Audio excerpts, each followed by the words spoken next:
It's March 19th, 2021, and whoa, we are live. Are we live? Yes, we are live.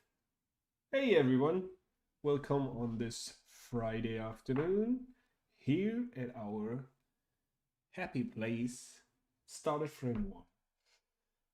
To be honest, I haven't arrived yet properly. Was hell of a day until now, and I'm like the rest of the day's open now, so no more stress, no more weirdness.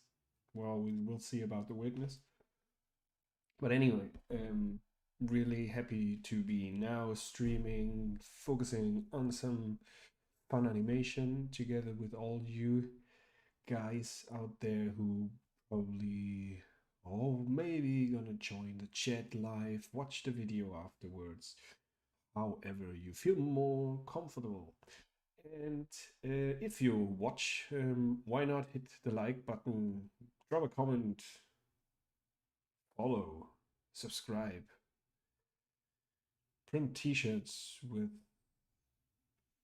the channel name, bumper stickers, write it on walls, help out wherever, whatever you think is the most appropriate for this channel. And I'm always grateful for your support. Especially, I wanted to. There haven't been too many comments, but the feedback for now for the channel is really positive, and I wanted to thank you all for those who have joined throughout this until now very short journey. But I'm really happy with the results so far. I think we're not even 2 months in, and we already created super cool animations. I had a lot of fun, so yeah, thank you all for supporting. All right, I think I'm gonna switch over to the real stuff, so you actually can see it. Started frame one on Instagram if you want to see the stuff we've done so far. And other stuff I've done before streaming. So if you're interested, check out Started Frame on Instagram. All right, let's see. It's Friday. I have a rough plan for today. I think first we're gonna do some warm-up drawings just to arrive here in the animation mood. Then we're gonna have a look on what we've done last time, and I'm gonna show you what I prepared for this time. And then I want to do a very quick experiment. Well, we'll see if it's quick, but last time I talked about the basic walk cycles, about the very basic 4 poses that we're gonna need, and how you can change the style your character works when you alter those poses or switch the poses. And we already jumped in last time with our new walk cycle, but I thought maybe it would be cool to experiment a little bit, only if it with a stick figure, like different styles of walk cycle, and see what fun walk we can come up with. And then once we defined how the character should walk, jump in and really do the the hard work, if you want to say, and bring the poses to the illustrated characters. Yes, let's see. I don't put any music. If you're new to the channel, I don't put any background music, so you can listen to your own stuff. I listen to my music, and everybody's happy. Okay, here we have our doodle, and if you haven't seen the channel before, I don't have any plan what I'm doing here. I just warm up and do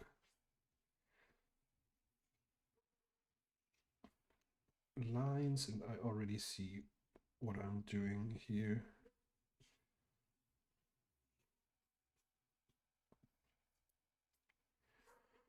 So I already see a nose and two eyes.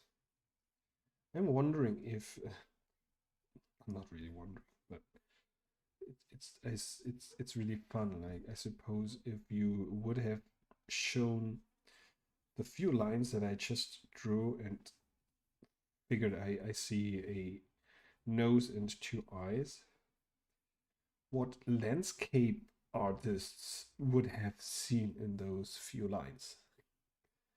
I see a face, but maybe there is some weird mountain formation that would be visible for some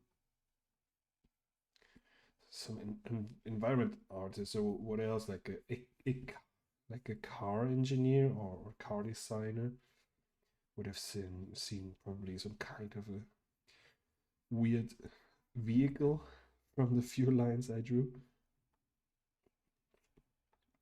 And it's funny, no, how your perception changes depending on your passions, I suppose, or your routines, more to say. Like, it doesn't even have to be my passion, but as I do it every day, I suppose it's automatically hammered in your system. So,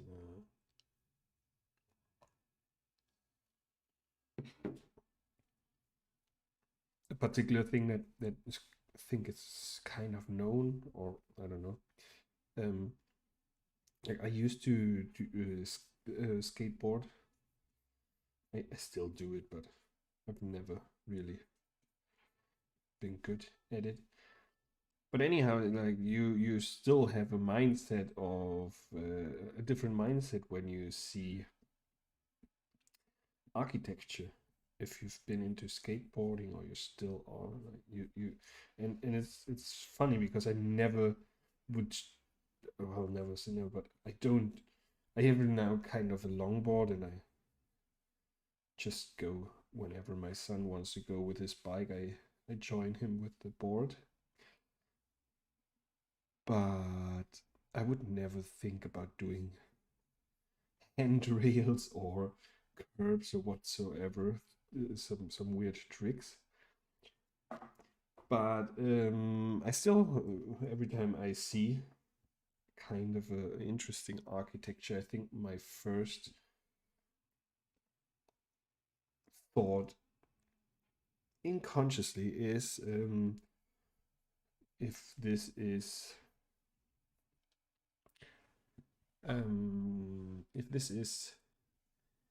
a an object or an obstacle that's worth trying some kind of trick.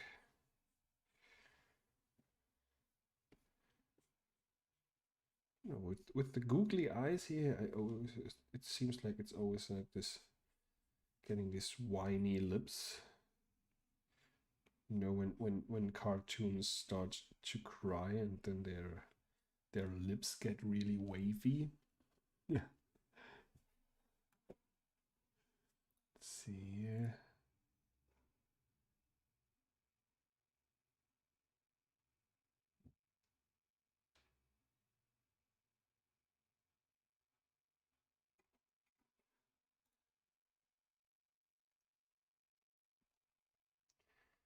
You notice with those kind of upper lips, you automatically get a very Simpsons like character. Not really, because you don't have those eyes, but for me, it feels always this kind of lips. The Simpsons have kind of a patterned.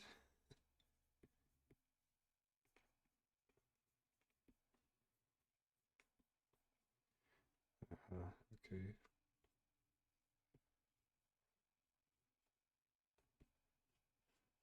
Bring in some teeth.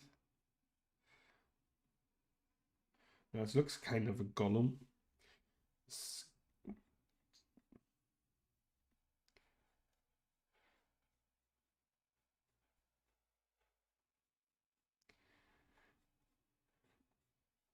oh no, just wonder.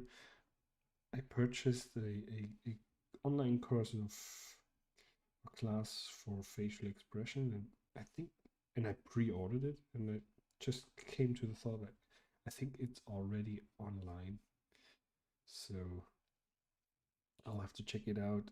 If you're interested, it's from Aaron Blaise, a former Disney animator, who gives it's like, it was 24 bucks. Maybe it's more expensive now. I think I purchased this with 40% discount.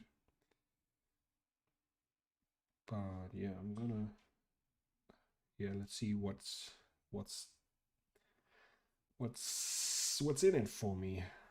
I'm all very, very skeptical with online classes. I don't know what you feel about them, because I think the prices are totally legit, and it's not really about the prices, but I'm like a very weird learner, and I always get when it's not exactly my pace, I get bored or frustrated. Like I get bored when it's too slow and I'm not really getting anything out of it, or frustrated when it's too too weird. And that's why I always struggle and feel like I don't know if I really will take something with me here. But this is cool because this is my very first online class, so I'm kind of psyched.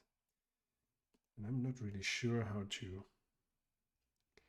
if I should like make a schedule for myself when I dedicate time to those classes. Because now I'm very like, oh wow, yeah, that's gonna be awesome, a new class and whatever. But I think the key with those things is to actually really go through with it and do the stuff they preach in those classes, and that's gonna be time consuming. And after a while, maybe it's easy to just not do it anymore. And I kind of need this routine. So it could be a good idea to get some kind of a schedule together for myself. Okay.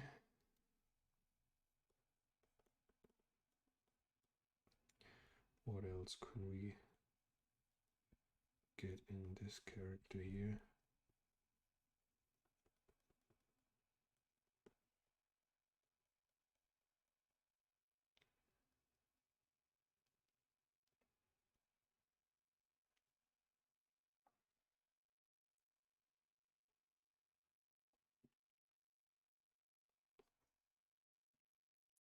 And I kind of got remembered by facial expression because I just had like a weird moment where I drew those wrinkles here, and as I got them, maybe just by accident, with the right overlapping and the lines and whatsoever, I just realized like, of course, this is the way they wrinkle, because as the eye opens up that much, it it lifts everything here up and pushes the other stuff down. So that's why the wrinkles occur.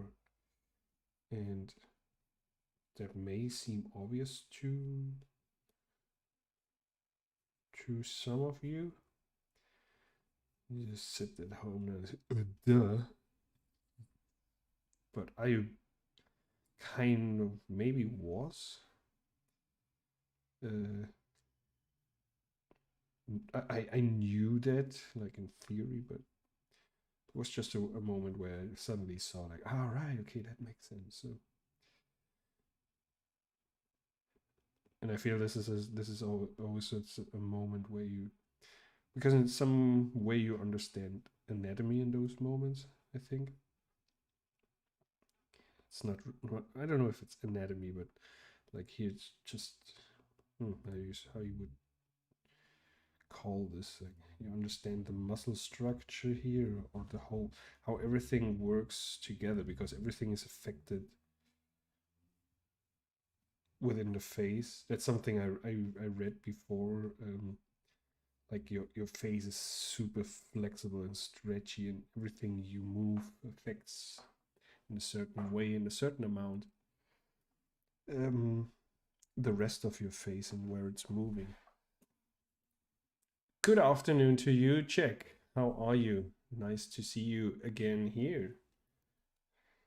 You're back on Twitch. How have you been?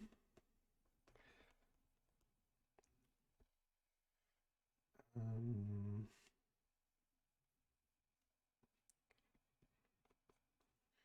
yeah, I was just talking about that I remembered that I purchased the facial expressions class, and I think it went online 16th. So it was this week. Weirdly, there was no. I didn't get any. I didn't get any uh, mail or something that the class now is finally online. I don't know. You're tired. I'm. Me too, man. I had like. I just arrived for the stream, and I'm. I don't know if I'm tired. I'm just way out of this right now, and I'm thought let's start with a doodle to arrive and start this stream today. Yeah, I also feel like very today. Today there's no sun. It's just gray, and you told me you're sitting in Germany, and I just I think yesterday I got photos from Germany from my family, and it was white. It was all snowed. Super weird. But then again, it's like we are in March, so April is mostly or lately, like the last year since I moved to Spain, I figured April is the month where I rather be in Germany than in Spain, because the last years they had like so off, they had like summer periods during April. Pretty weird.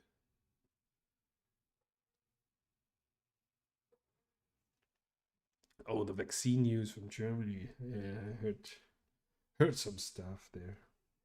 Well, I hope you're now in a situation where you can just do whatever you do while you watch the stream and relax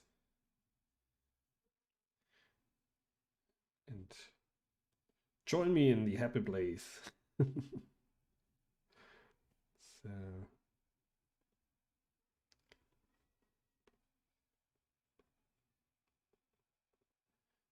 okay.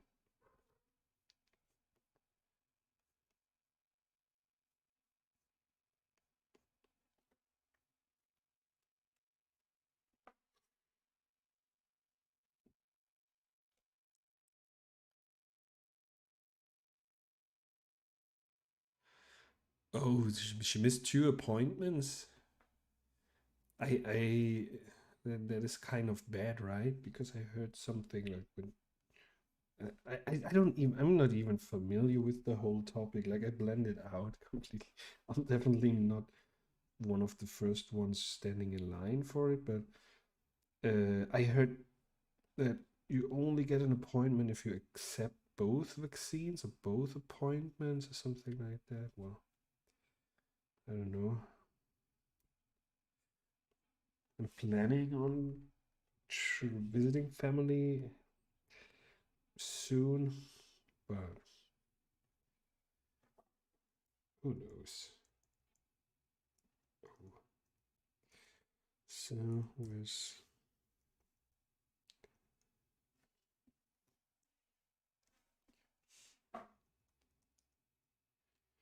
Okay, now we get it.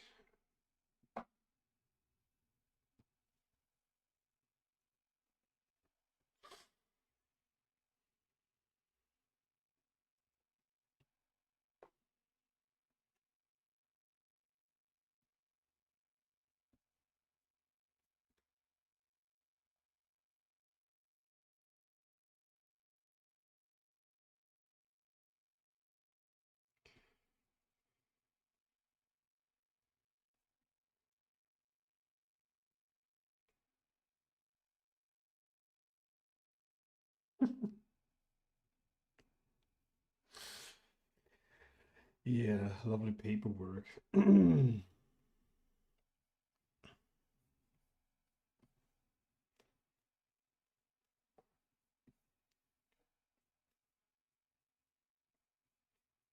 last time I struggled with paperwork was for my wedding, because I had to get everything translated to to Spanish, and you're not allowed to just translate a birth certificate where you don't even have like complete sentences or something like that. You need an official translator who's weirdly overpriced, um, and then you have one paper, but then you need another paper, and but to get this other paper, you need some more paper, and I always thought like, oh, back when I lived in Germany, I was always annoyed by the bureaucracy, and then I went to Spain. I thought like, oh wow, okay, it wasn't so bad. So I think wherever you go, like this stuff is so weird.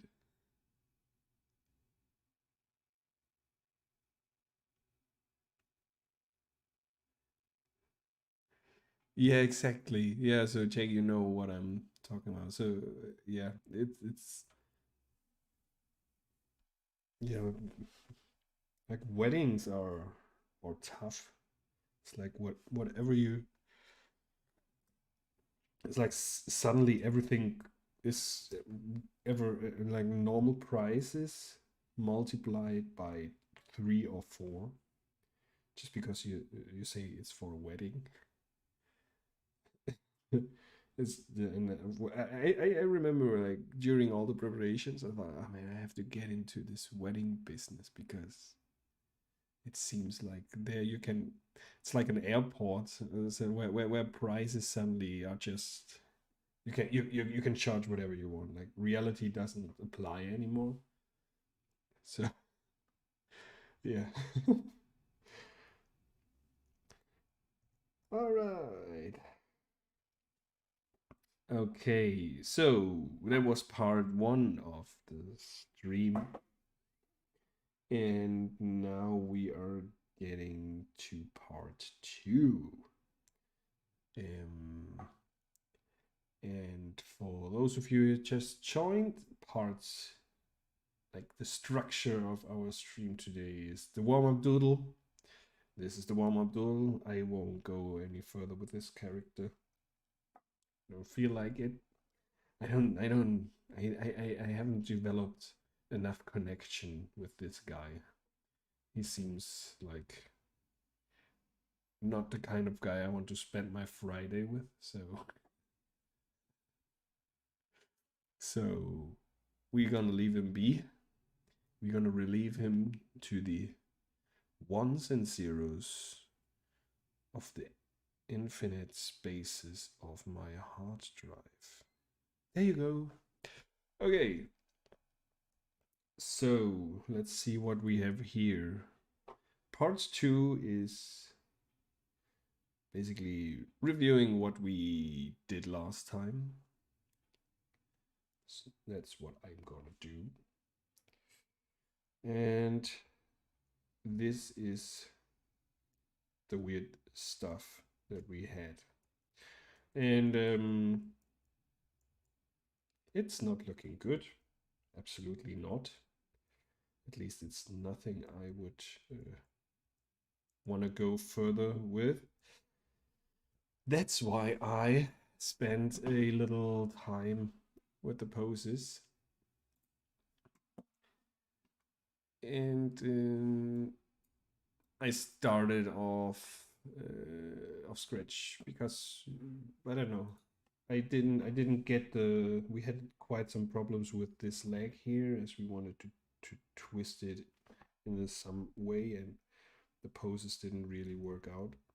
So I decided not to try to fix this, and I thought like let's just get into the poses.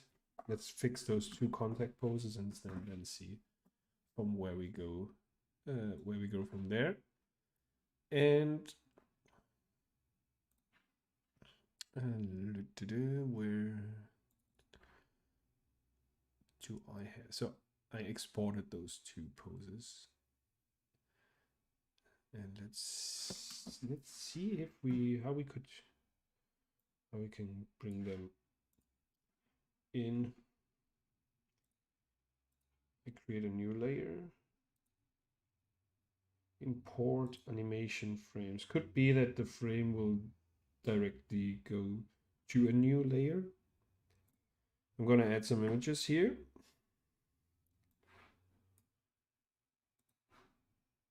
And they are... So I prepared 3 poses here. Timing step 1, I think I leave everything on 4. All right, so yeah, I got a new layer, but I got all them. So that's... I think somebody wrote me in the Facebook group and said that he doesn't like Gridder because of the lack of possibilities to import reference material, and at least for me, well, I'm gonna finish my sentence and I'm gonna tell you about the problem that I just seen here. For me, like importing animation frames works fine, but there are certainly certain scenarios maybe where this option is not enough. So now what I'm not feeling here is, and it's pretty nice to have those frames in here, but obviously they're not really working. Anyways, let's just bring them in so we can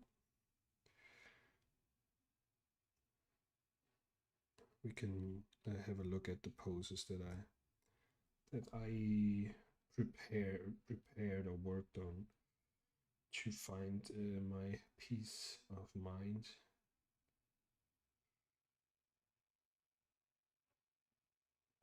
Weird. Here's another. Get a little bit lost here with the windows. It's pretty okay. So I made this pose here. This is the first contact pose. Then I made get first.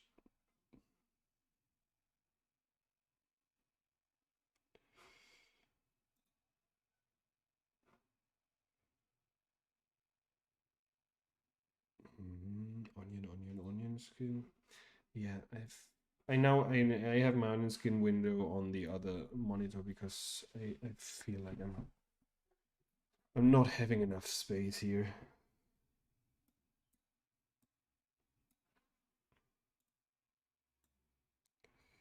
So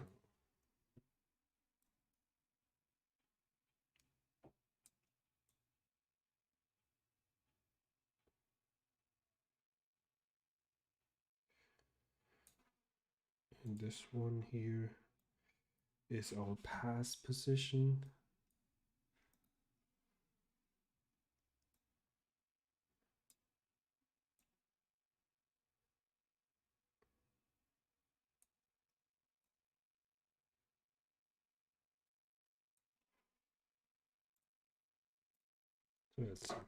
So So those are, I graded those in the on the iPad with the Rough Animator app,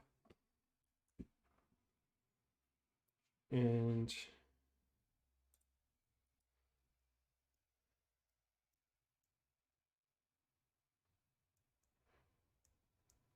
feels like this foot should be more down here. It seems like it's not touching the ground yet. But anyways, so I have those. I'm pretty happy with the two contact poses. It works. What we have here, let's explain a little bit the what's happening here. We have what I focused on right now was to divide this basic volume in a kind of a hip part, which is, let me get the colors.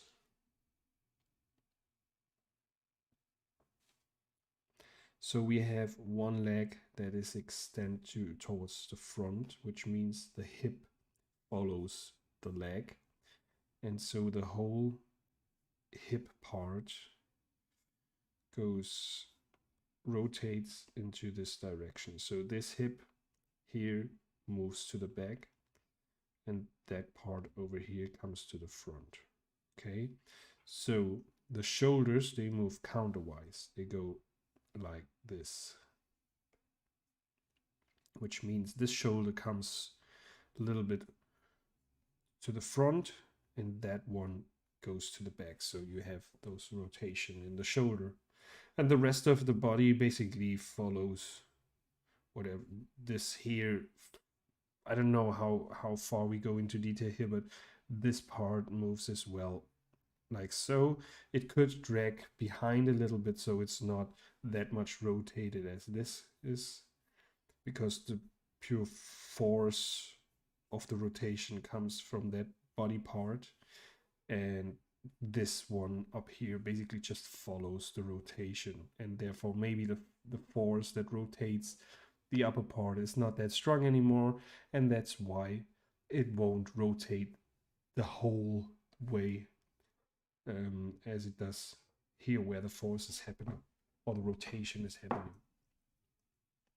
So this is pose number 1, and this is pose number 2. Here you can see this is, we have here this movement.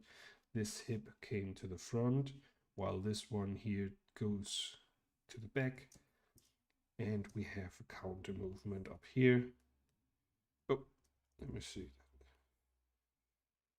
We have this here, the shoulder that was in the front now moves or moved to the back, and this shoulder, it's not really that much visible because of the perspective that we have. It's 3/4 perspective, so, and but it comes slightly to the front.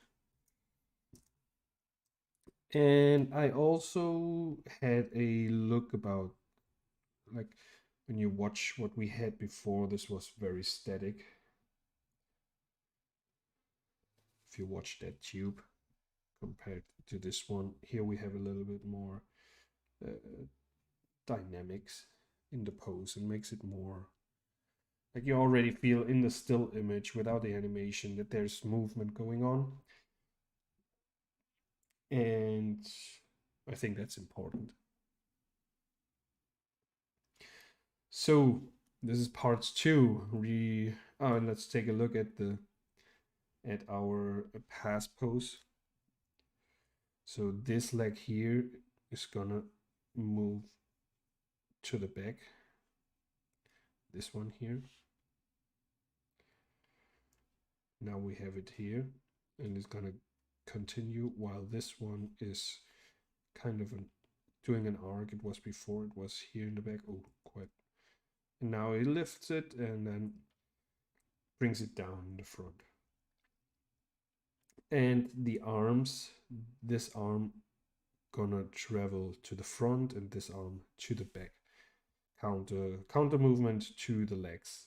So it's always the side, like let's say his right leg is to the front, that means his right arm goes to the back, and his left leg is in the back, so his left arm goes to the front.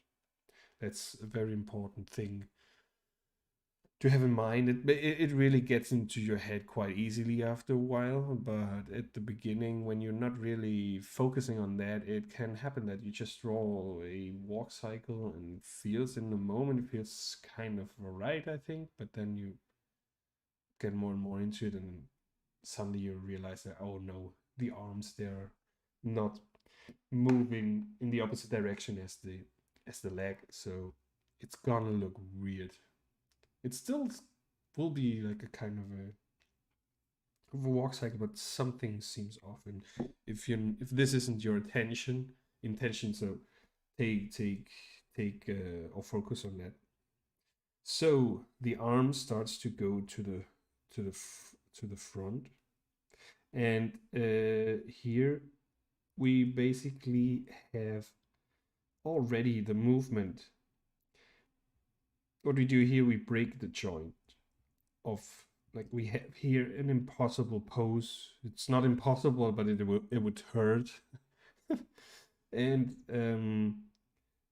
the effect of it is basically just a more dynamic swing of the arm. So the elbow is basically moving correctly. As you see, we are now here, and it goes halfway to the front, and then we end here. But the hand is dragging behind, and that's why the joint or the elbow is broken, let's say. On the other hand, this moves quite naturally to the back. It mostly happen, or this technique can be used for the arm when it's swinging from the back to the front. But when you just withdraw your hand, so to say, from the front pose towards the back, the movement won't cause any breaking of your joint.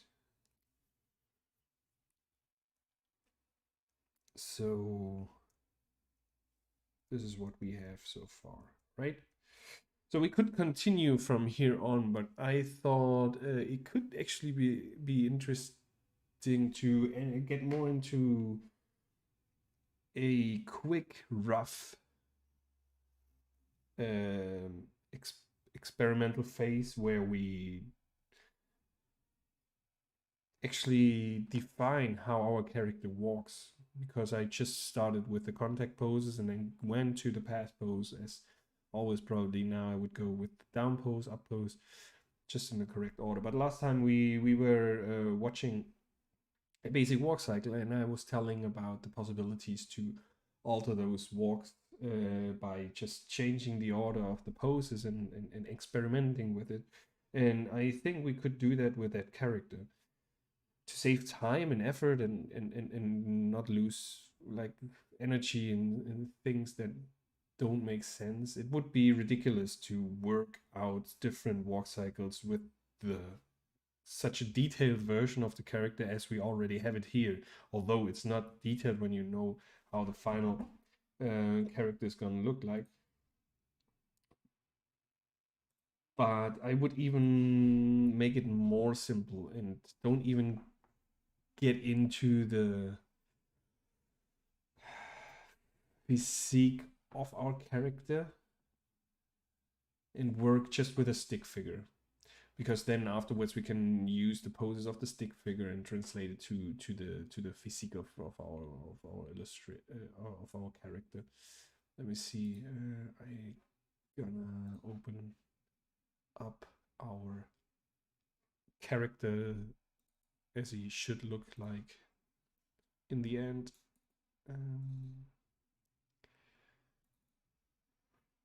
This is the character.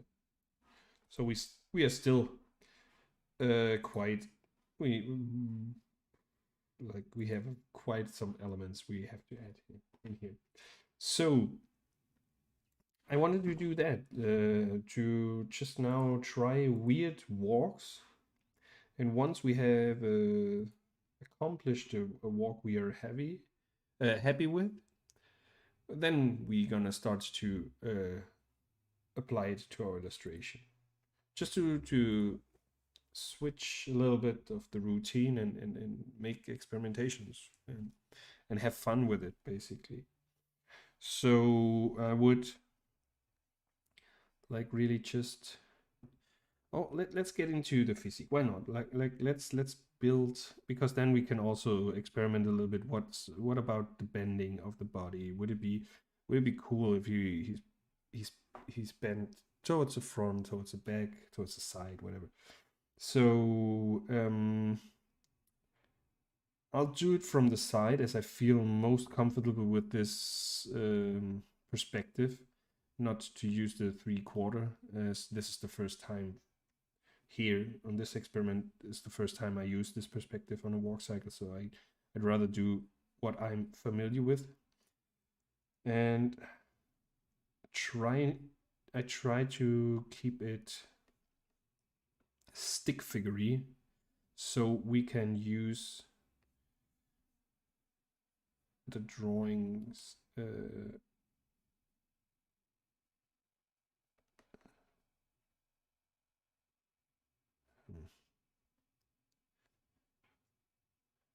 yeah, so we can loop easier. That's really okay.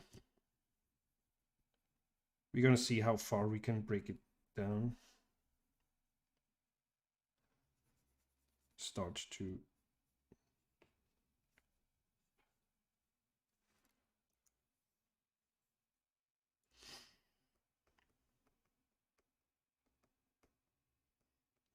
snapping all the time.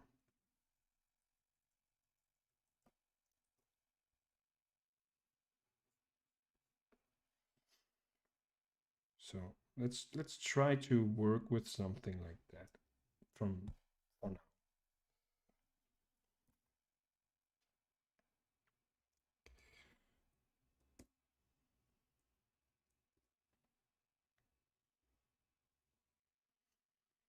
So as we use a stick figure, we can duplicate this layer for both contact poses, because we don't have volume, we don't have perspective. We don't define if this leg is in the front or in the back. It works for both poses. So now let's start with the I don't know how to say, like the official walk cycle, basic walk cycle, and then starts to break it up.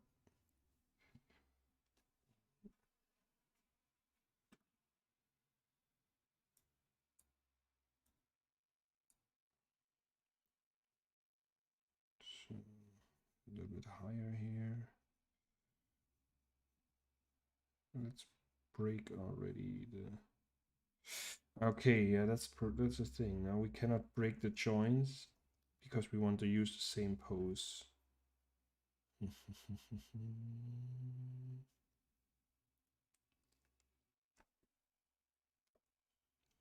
Yeah, let's keep it simple for now, and then we can build on that. See how far we have to go into volume and perspective to alter as well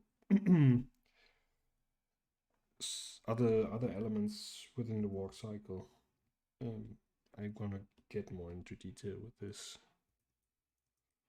So now between our first contact and our pass pose would be the down pose.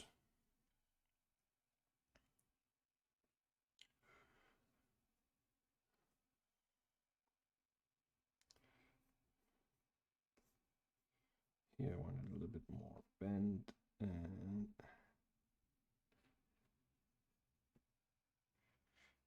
and our arms are further out.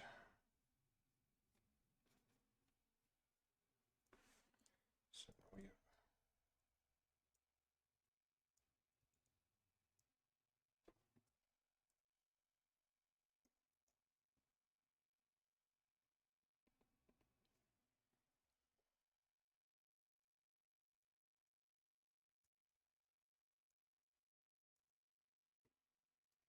And here comes the up pose.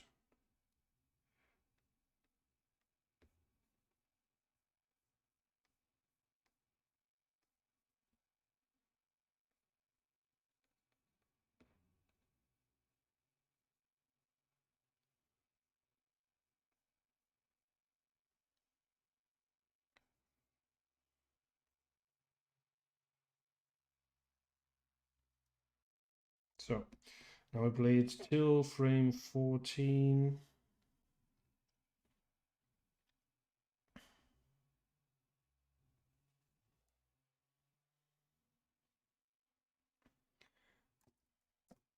Oh, 15. Okay.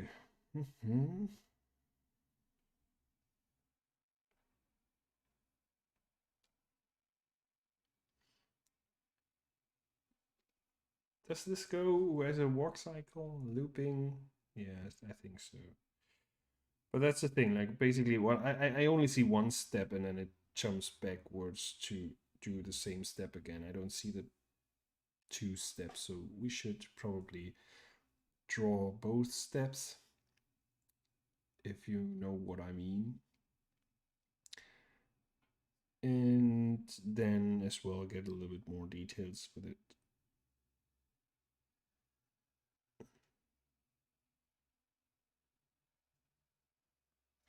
That's also something, I don't know, I feel like yeah,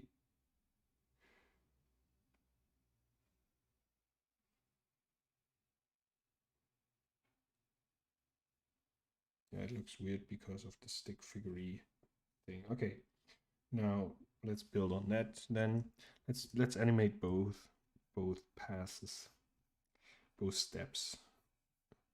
So we're gonna put in some volume here. This is our front leg, not the leg that's closer to us.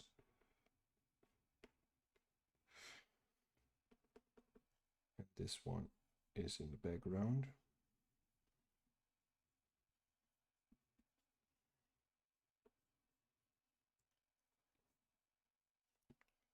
And we shade this a little bit darker so it's more clear. So as this leg is in the back, then this arm has to be the one that moves to the front. And I really keep it simple here. Don't over stylize. And I shade this as well as it's in the back. It's gonna make it easier to read afterwards. So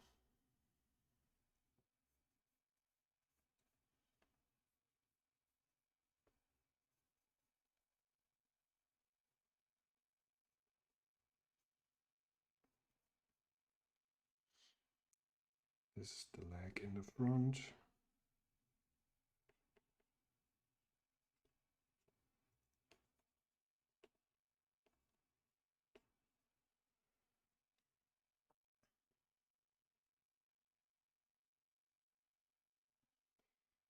Probably want to bend it a little bit more as the weight basically lies on top of this leg here.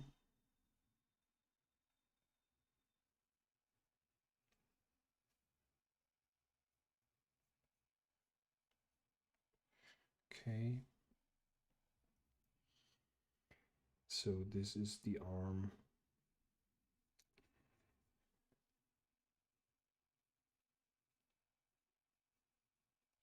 Okay.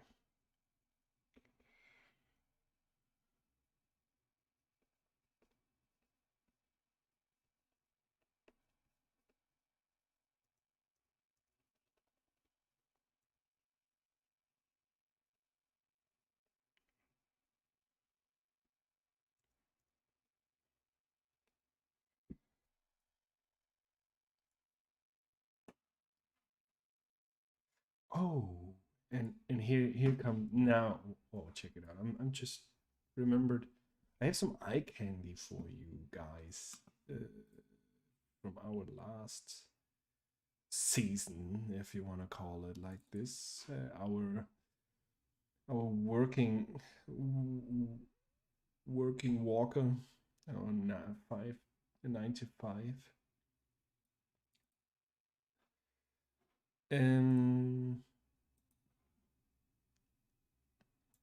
I showed you last time that I worked a little bit on the style frames and came up with this glowing dude here. Pretty much, I really like it as well. And this is the not completely finished version here of this style frame. It's lagging a little bit and I don't have the glow. But I also worked on another version. This is night version and I like it, but I still felt like it needs more dedication because I really like the animation. I like it so much. And I like it so much because I feel I topped the level of animation that I used to do with this one. I felt this with each animation we did during the stream. Like with every animation, I felt comfortable to finish it the way it was because I felt this is already more than I used to do. And it's not because of the stream, it's just like it's I always try to get this feeling, whatever personal project at least I do, to feel like, okay, here I have accomplished something, a level where I see improvement, so I'm comfortable to sharing it. If I wouldn't feel that, it was like nonsense to finish here because I haven't pushed it. So, and this animation definitely, like the amount of secondary animations that it's in there, I think the one before that where I think, okay, I had the most secondary animation is the crocodile walk cycle, which is this one here. Oh, really big. Here was really fun to play around with the eyes. They are secondary. They move counterwise to all the rest. The mouth is also pretty secondary, I would say, and the tail, obviously. So I like this walk cycle a lot because it has this different kind of secondary animations, and I just realized like this is very having those secondary animations that give the whole thing, the whole animation, like another level to it. And here we with our glowing skeleton here, there are also so many secondary animations going on.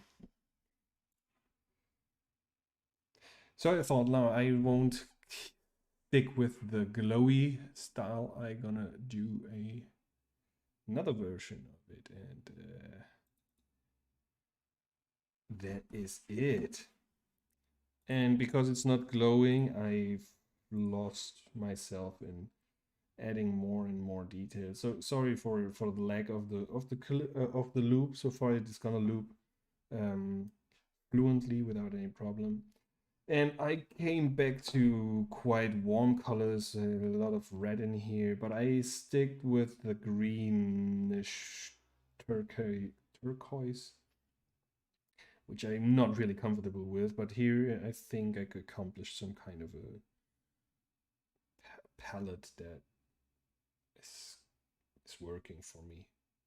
And that's always like, always when the colors come in, it's like, I never really feel comfortable with, and always try to learn and improve that thing. So that's why I wanted to switch a little bit to more greenish colors and see what else can I come up with.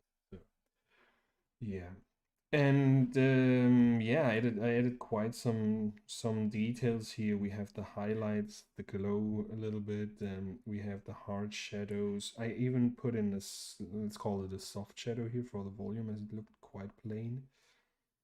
And yeah, I like it. I like both of them. And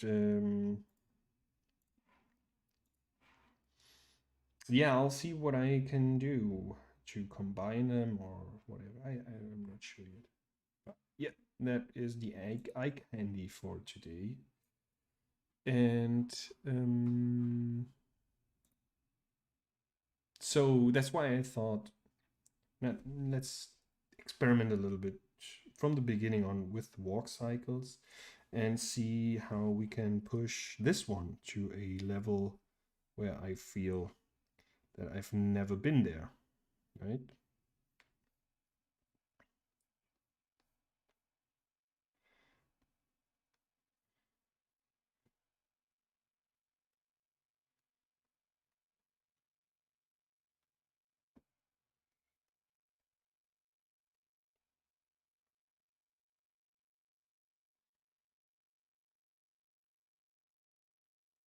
Okay, this one is too big.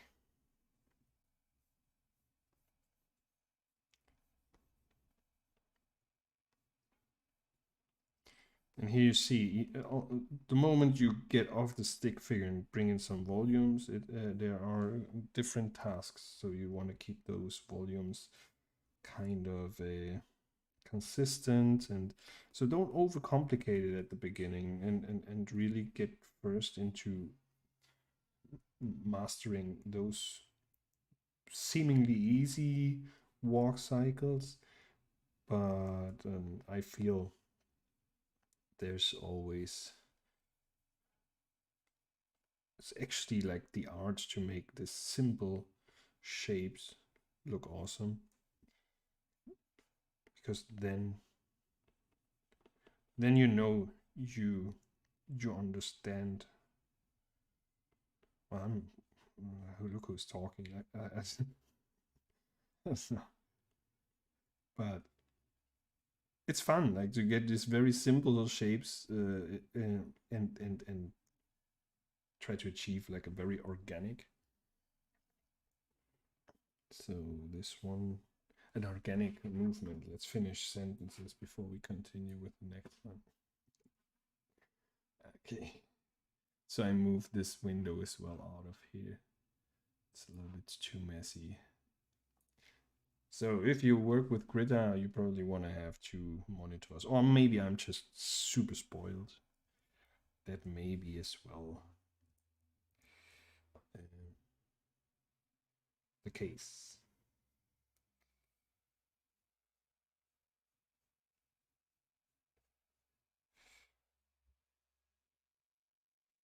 And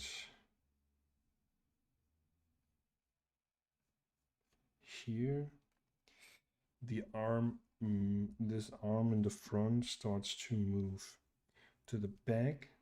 So now when I draw this arm, I try to reflect this movement already in the arm shape. And what I mean by that is I could draw the arm like so, right? Just like he's a little bit bent. He's moving from here to there. But I could also directly get in a feeling of how this is moving towards the back, and arc my arms. And every line has a kind of a force to it, right? All goes, well, wherever you want it to go. Like you could put your arc according to the force you want to take place. And I feel that makes it afterwards way more organic. And here I want to break. I'm gonna go directly into breaking this joint, although you won't even see it here. this is happening in the back. And now we have our up pose. Here as well, he's pushing towards the front. So I want to have this captured as well in every line I'm drawing here.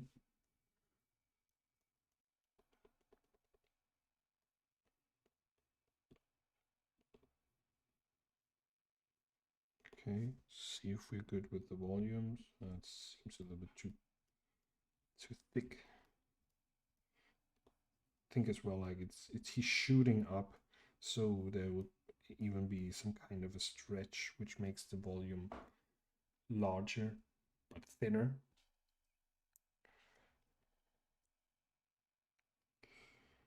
So this is our arm in the front.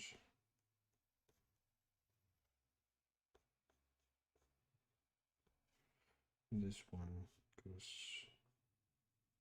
as well to the front. This is our back arm. And let's see here, this is our leg in the front.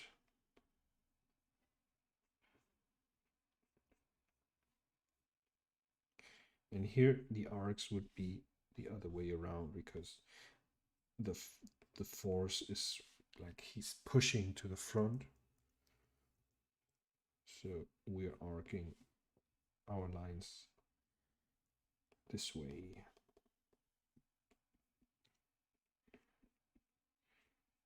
I think you could even push this to extreme where it's starting to deform the leg or the foot.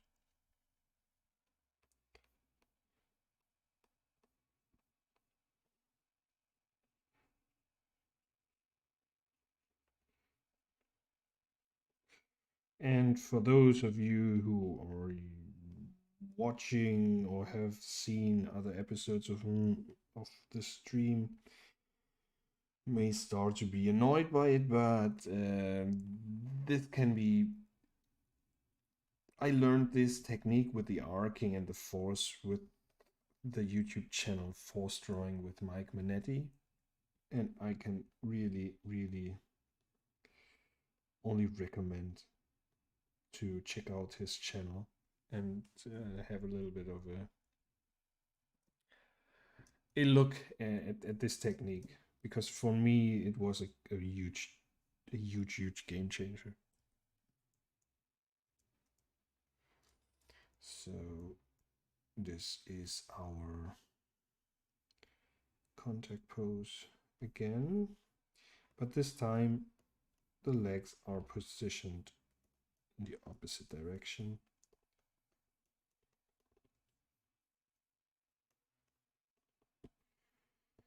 Here we had our leg in the front, behind our body. For this pose, it's gonna be in the front.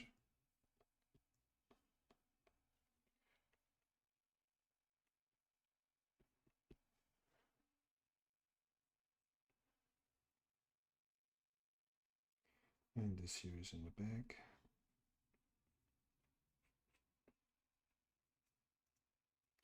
It's already shaded, so.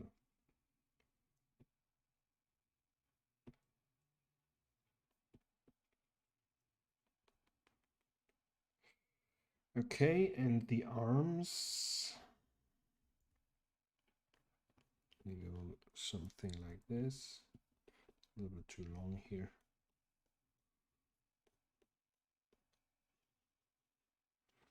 Okay. Do you know what? I think I'm extending this arm a little bit more to the down here to get a little bit of clearer arc in the movement. And I'll show you in a moment what I mean by that.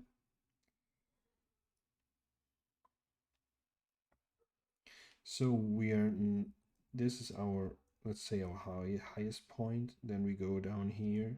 And we should continue this arc so we get a movement, something like that.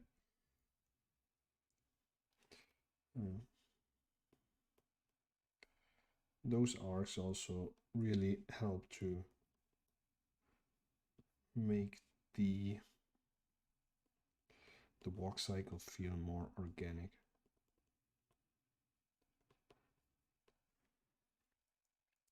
But it depends how you want to make him walk, and that's also one thing that you could change and experiment with easily. Like he could walk something like this, which would look weird, but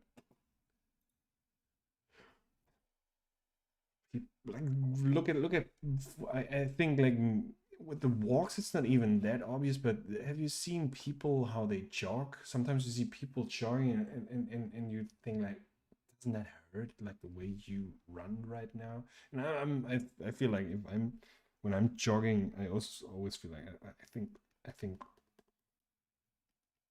some I don't know. Sometimes I feel like, okay, those people, they look so weird when they run. Apparently, you don't feel if it looks weird because it may feel natural.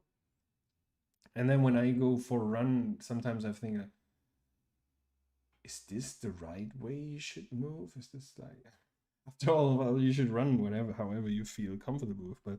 But it's maybe it's because of the animator's perspective.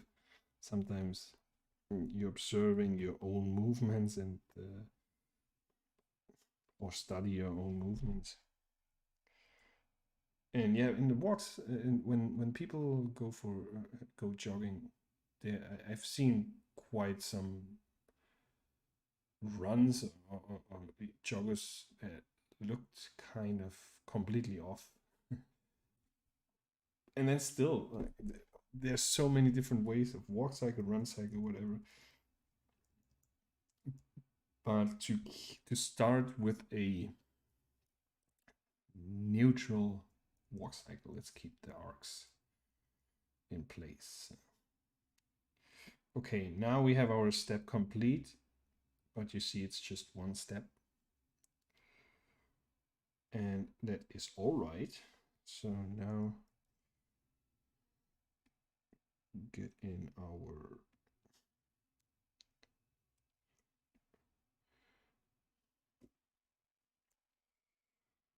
and I'll try to speed up here a little bit so we actually can get to the point.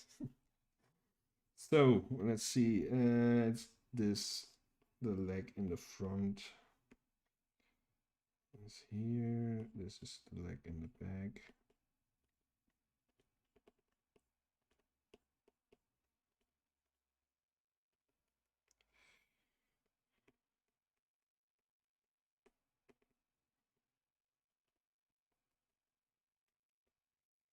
Okay, and in the past, now here we're gonna see our broken joint.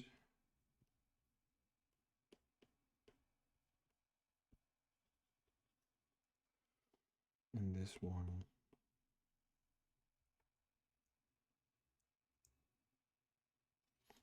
Okay, now here I'm gonna bring in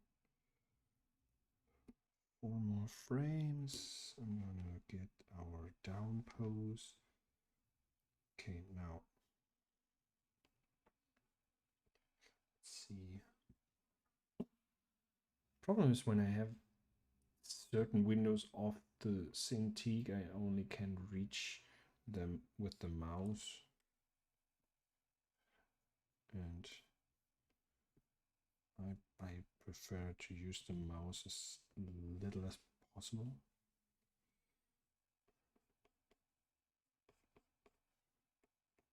Is this just me or do other people as well try to simulate like a least, how to say, like least digital experience possible when drawing digitally? I don't know if that makes sense, but I always try to accomplish like having the advantages of digital drawing, like different layers, and be able to just lasso out elements and move them around, but still make it feel like it was on paper.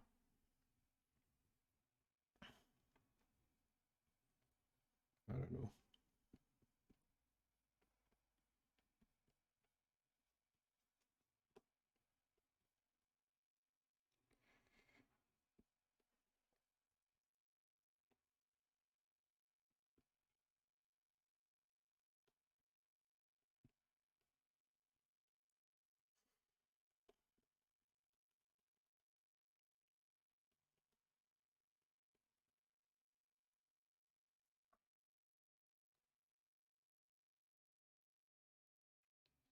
Yeah, some things feel better doing it with the mouse, and I think I already mentioned it before. Like I'm when I'm not drawing, I hate tablets. I can't handle like using After Effects or any other software where I actually don't draw using a pen. It doesn't feel normal to me. I don't know.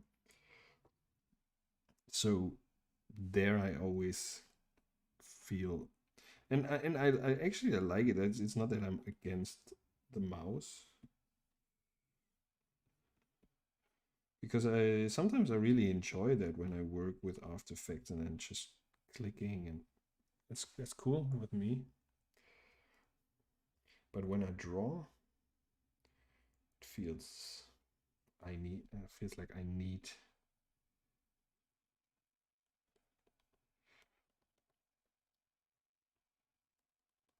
I also have this weird thing, how it's called, this remote thing from Wacom, because on this generation of the Cintiqs, they decided not to put any buttons on the frame of the tablet.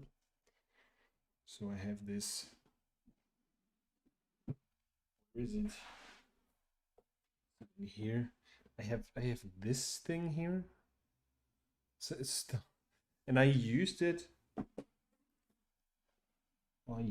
on the Mac because I used it the first time, and then I tried it on the PC and it wasn't recognized, and I got so fed up. So I thought, like, I don't care. And a friend of mine who he was fighting, like struggling months and months with that, and there's some weird thing going on when you have set up the remote thing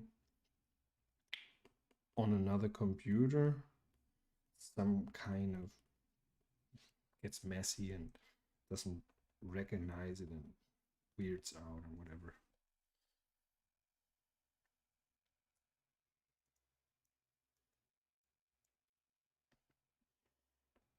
So this is our what do we have, like contact down. Okay, now we have to get in the up pose.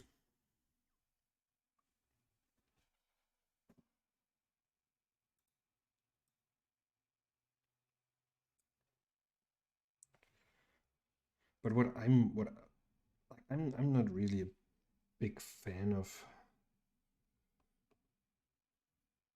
uh, AI, or I don't know. I'm very skeptical with all that stuff. But on the other hand, I so many times feel like I'm losing so much time on After Effects, for example, or other softwares, just by clicking. And I already, like, in my head, I'm saying like, um, edit, transform, rotate, whatever. Like I already know where the command is in within the menu, but I'm losing time by actually executing it with moving my hand and my mouse. So I always feel like, oh man, it would be so awesome if I could really just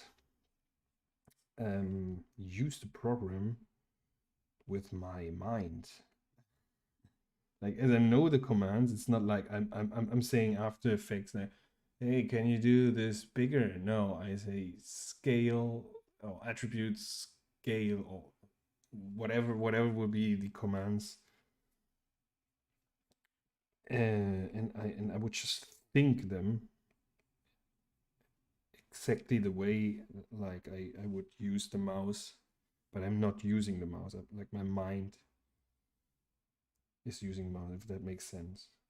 And I think like, wow, that would be so efficient. Like I would be, you wouldn't have the.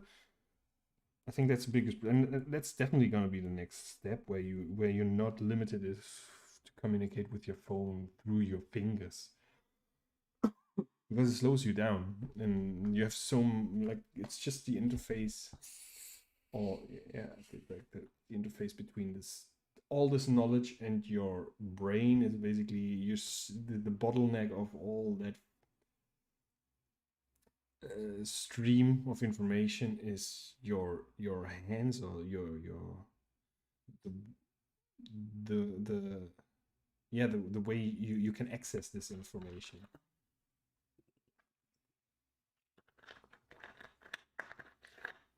And I think like it was even years back, there was a possibility to, I think it was some kind of a, seemed like a webcam that tracked your movements in the of your hands. So you could actually use the software with your hands, like just doing movement like Minority Report stuff, which seemed interesting, but then it never went anywhere. So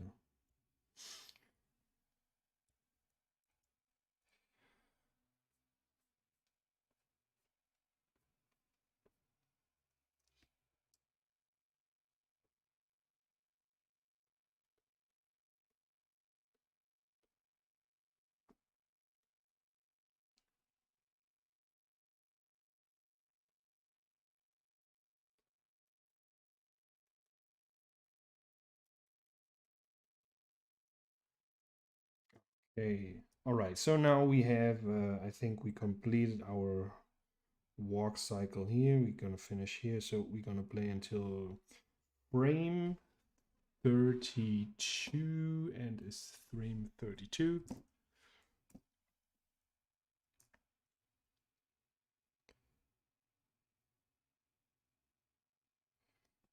Uh, is it frame 32? No, it's frame 31. That's why it's kind of weird.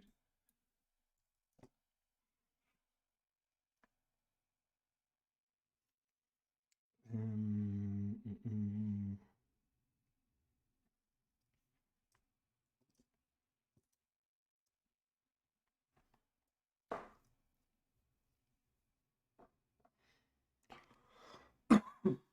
Okay, so now this is our walk cycle, okay? Now, what would we want to change here? Like, let's let's try. Let's first name them.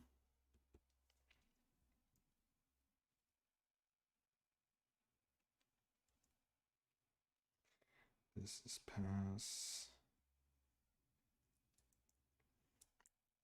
up, and I don't know if this is the official way or whatever. I now give it it's just marking which one is the second step, because we have two pass, two down, two up, two. We have everything double, but switching the legs and the arms. So I mark this like so. This is again the contact. Sorry. Okay, now let's call this 01. This is our basic walk cycle. Now let's see. Maybe we can just copy and paste those poses. Let's try this. So contact poses I want to stick with. I want to keep the contact poses as they are, and I just want to mess around with the past pose, the ups and downs. Okay, so what's gonna be changing, that's why I'm sure I won't be able just to copy and paste them, as the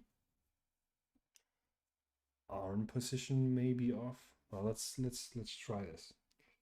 So what about if we put, instead of the pass pose being already up, why don't we put in the down pose here?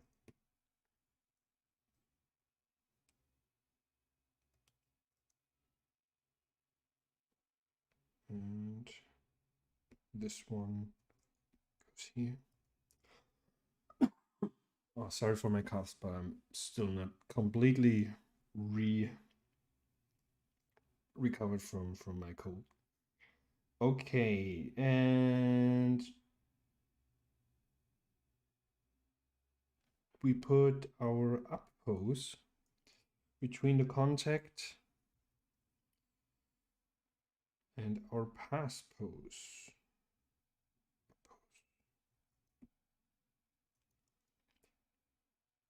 So the only thing that's missing is now the pass pose is going between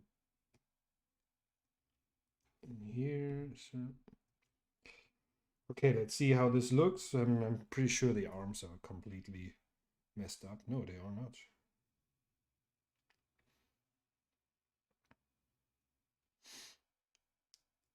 Okay.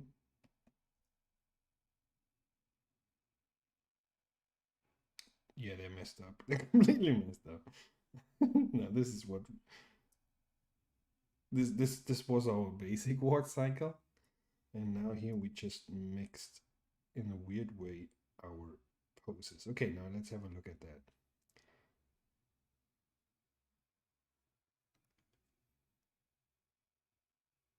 I don't know. Of course, that doesn't work.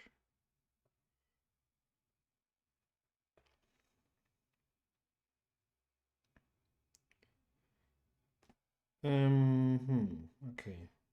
Would we have to redraw them?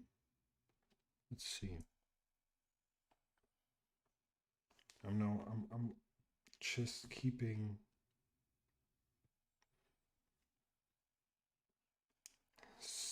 let's say, our body or our torso.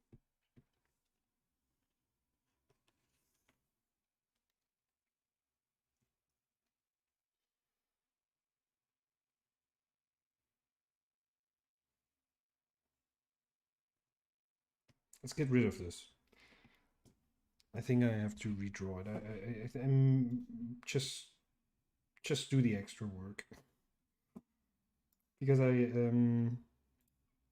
just doing this copy and paste thing doesn't work, and before now try to figure out what elements we have to adapt in order to make it work again. Let's just stick to the plan and just redraw it, okay? Stay with me here, and we'll see.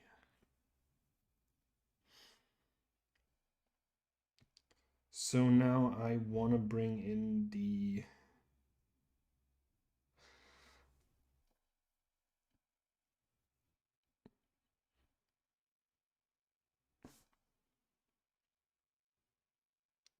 down pose is supposed to be now, or let's say it's still the pass pose, right? It's still the pass pose because it's between those two contact poses. So it's still called pass pose, but this time it's not going to be higher. The body's not going to be higher. It's going to be lower.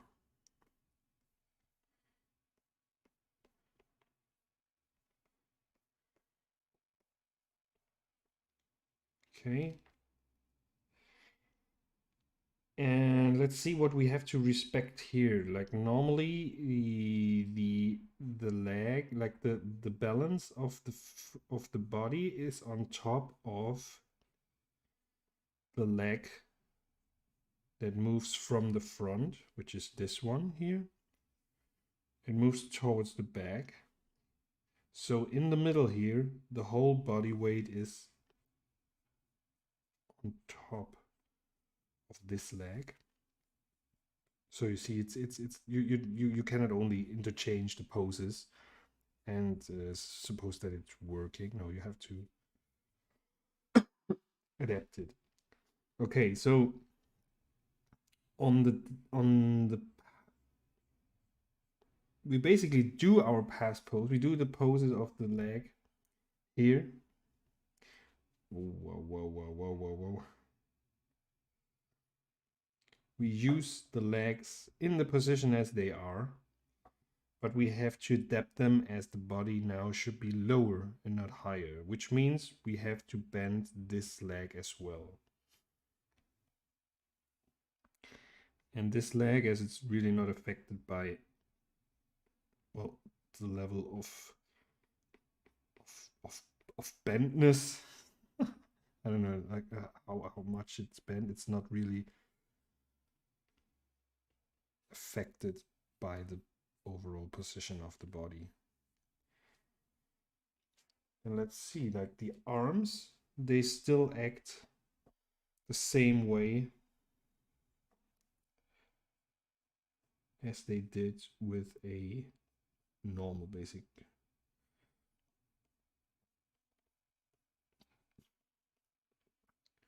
walk cycle. Well, let's keep them. Let's do this as we talked before. Let's ignore now the arcs and let's keep him moving the legs all the time at the same height and see how weird this is gonna look.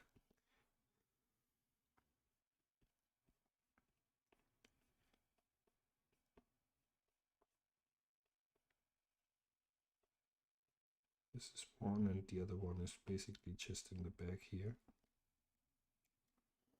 Oh no, this may be broke. Yeah, we break that joint. Some kind of like so. Doesn't make too much sense in the drawing, but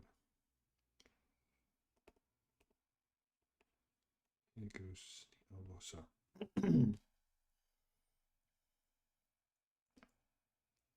so now we have our pass pose here, which is actually our lowest point. And now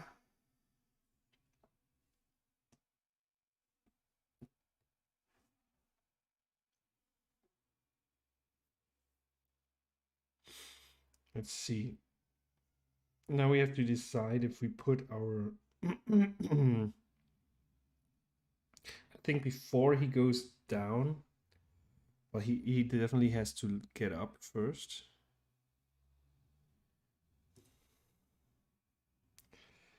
And this would be, how would that be? Let's shape this.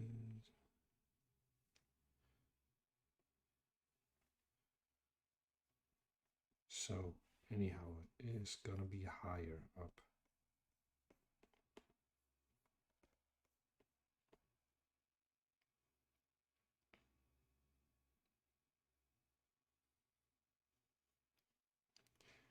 Which means, I don't know, like this leg.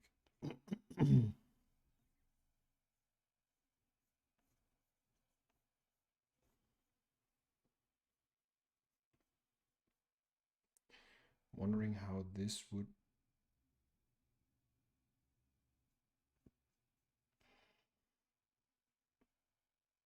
maybe here in the tiptoe.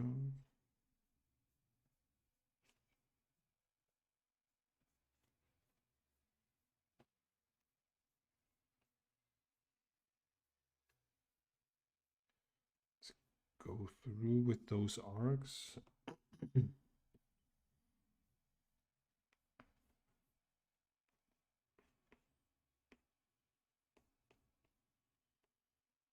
Let's bring this leg a little bit to the back.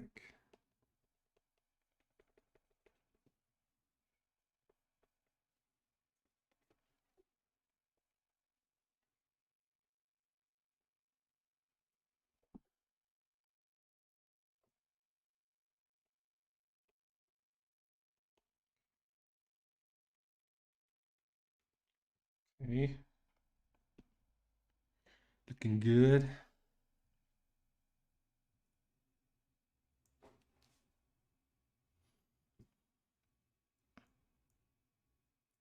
Oh, no, let's keep it.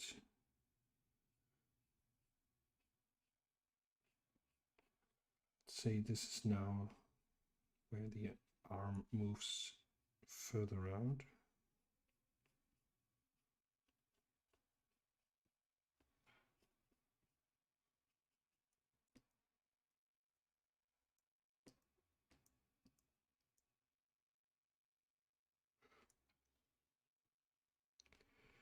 Let's keep it weird here as well, right?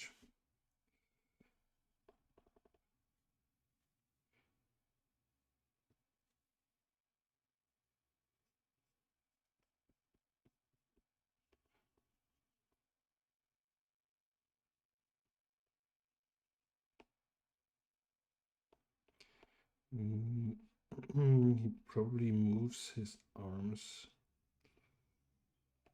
like sideways as well. Now his arm is like in front of him, like so.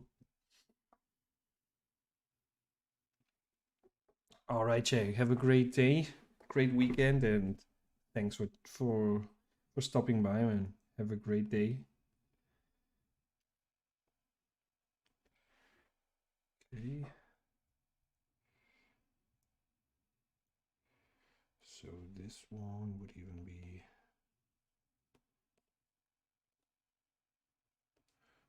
more crossed over here. This one would see.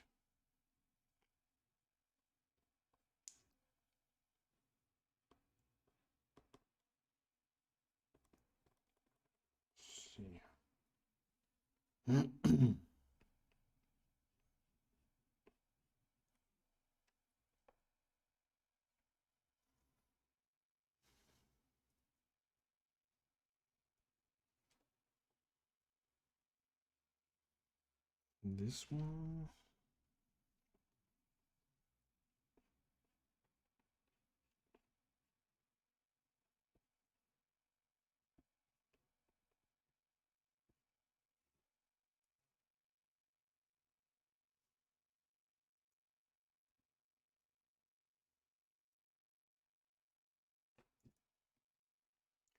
So here, this would be more or less our.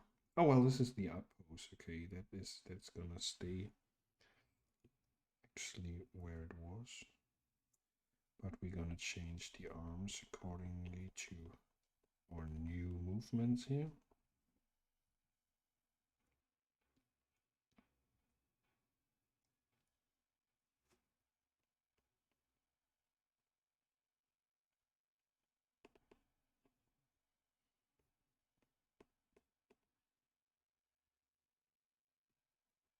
I think the other arm would be invisible.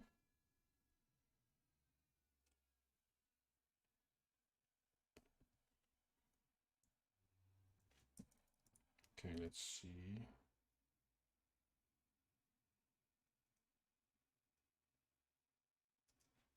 Okay, that looks interesting. Let's try to continue that.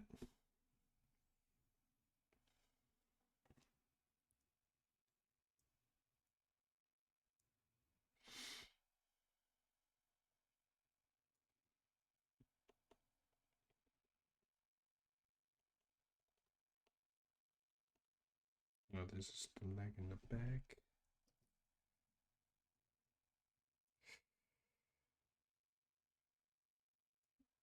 And here, okay, there's something off. No, this is good. And now I definitely see that I got confused here, as this is actually the leg in the front, and the one that is bending is the one in the back.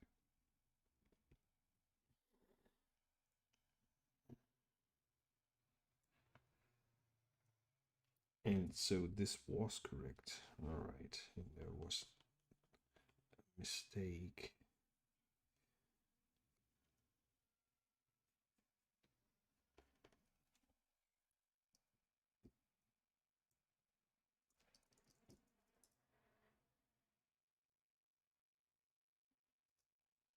It looks interesting.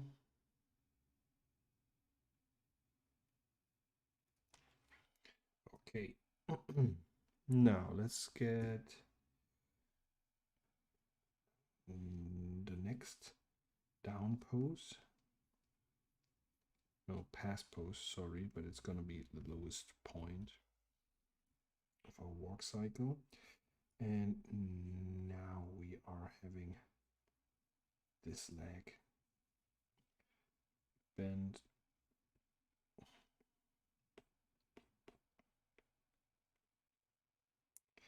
This is definitely now the front, and this one is in the back.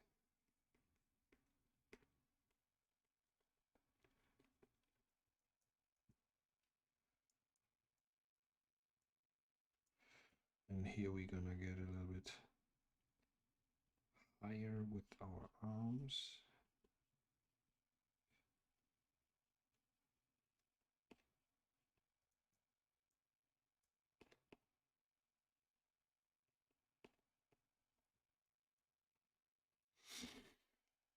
No, that's BS. Okay. Here in the pass pose, we will have this arm completely broken, and the other one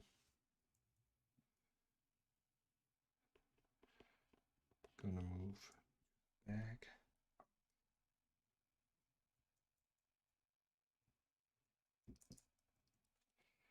Okay, now this one.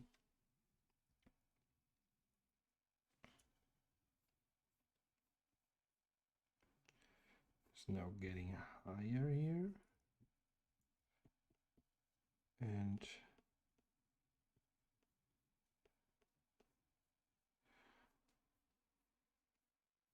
the weight of the body is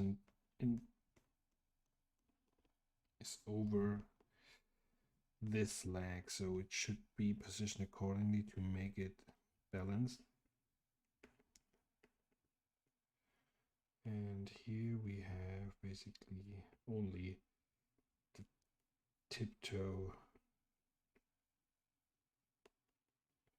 preventing him to follow, like it's just a little support here not to fall over here. But most of the weight is on top of this leg. And now we're gonna push our arms further out.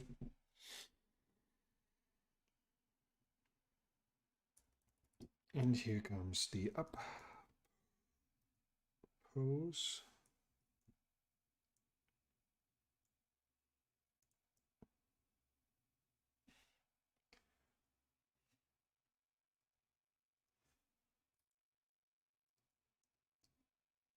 Okay, let's see how this looks now.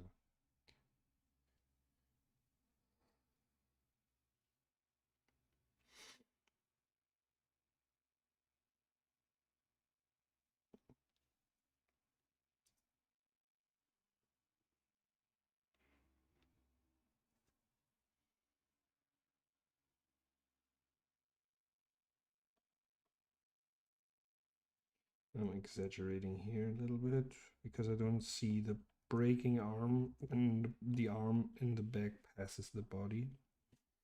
And I think that there's something missing here.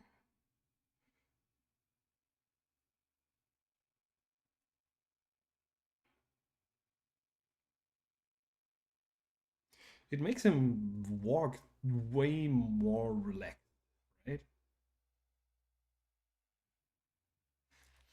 I like that. This one is a correct basic walk cycle. Here we already have. It may be as well with because of his hands. Copy that and just play around with the hand, with the arms and the hands.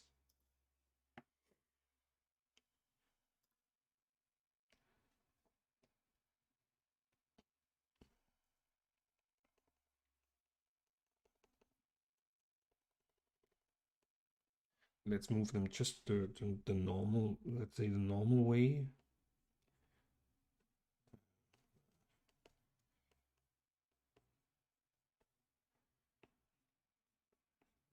And see if if it still looks so relaxed.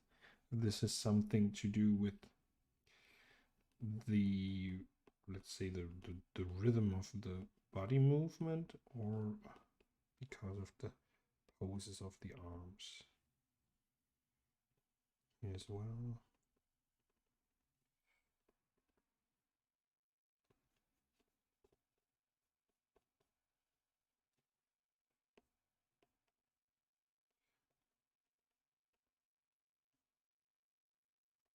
Yeah, but to cross the arms in front of your chest when you walk, it makes, like, if you have the arm like this, like so, it,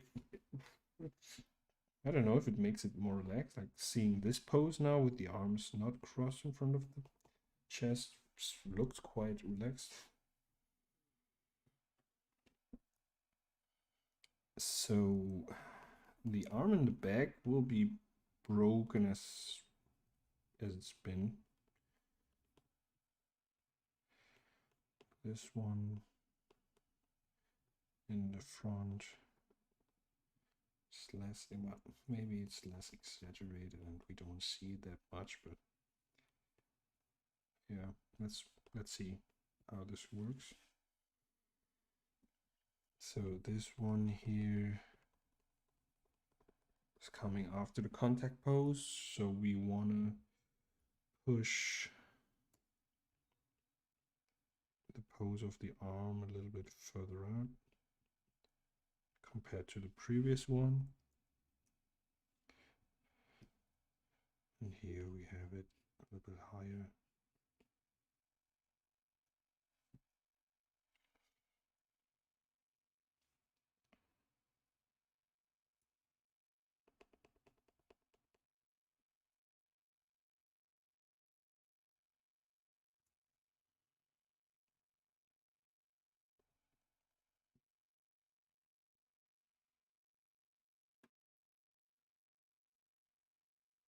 Okay.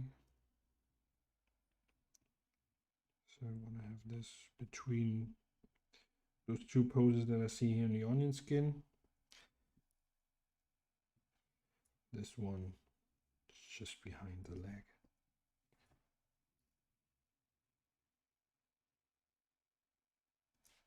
Oh, I think that it still seems pretty relaxed.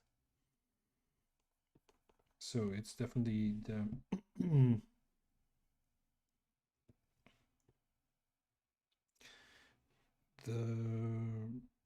the order of the poses. So here we're gonna break the joint like so, but not that much. And here.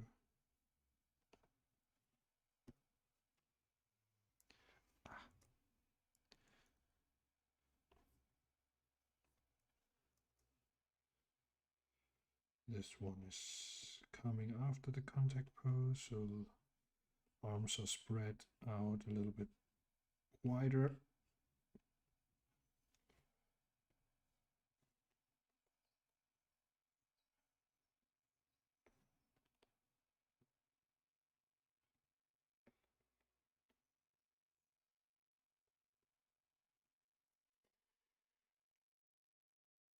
So now we don't have them crossing too much on in front of the chest, but it still seems pretty loose. It's pretty dark here, isn't it? Now we got weird things going on. Let's see. Let's see.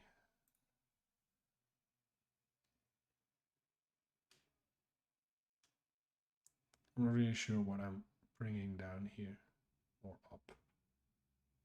Like the light looks kind of sick. All right, just so yeah, that is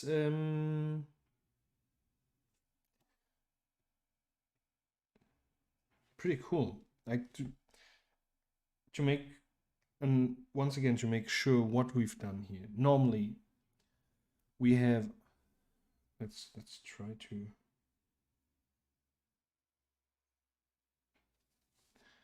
normally we have our contact pose. This is the body, okay? Then we continue with the down pose. So the body goes down. Then we come to a pose where the body is going up again. It's a little bit higher than our contact pose. Afterwards comes the highest point, the up pose. And we finish off again on the contact pose.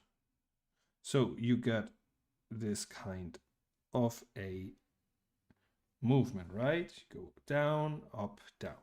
All right. What we have here is different. Let's see. Let's keep this for a second. So this is what's staying the same is the contact here, the contact here, and that's basically what's staying the same. Oh, when we have our up pose here, but we switched those two one. So here we have a higher pose, and here we went low. And now we have this kind of a movement. All right, which looks like this.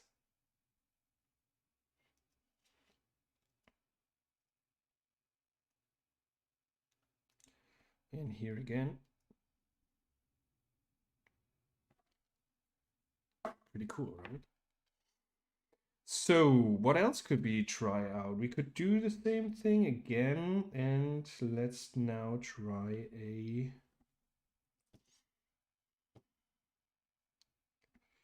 four. And what we could do now, we start, like, I want to keep the contact poses as they are, because those two poses are already standing more or less for our character that I initially wanted to animate. So we keep the two. Okay, what if we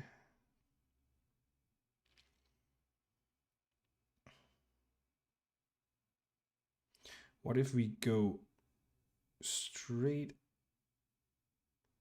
No, we could rise here a little bit, getting higher here, and then drop before the contact pose. So we would have something like this compared to this one. This is the original, and we want to basically reverse it when you look to the wave. Let's try this and let's see how this looks like. So I'm going to copy all my contact poses.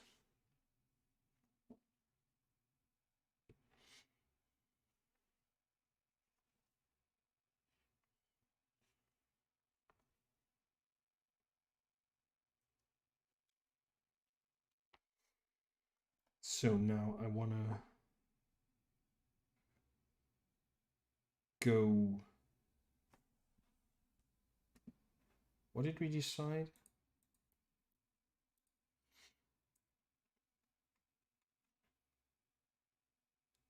Oh no, I messed it up. I overrode the actually how we wanted to have our. Let's see.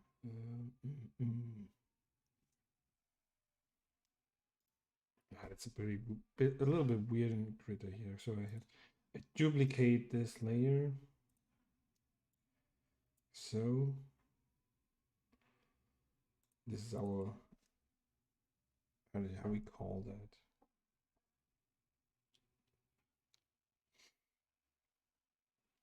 Oh, wave, I don't know. So this is our number 4. Okay. Want to get rid of those poses. Just want to stay with the contact poses again. All right, now we set. Okay. So now we want to get a little bit up here.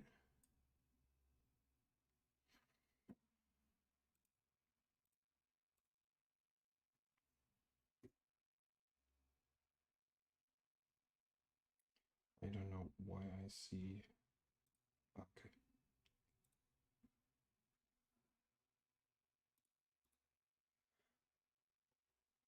So we now go up.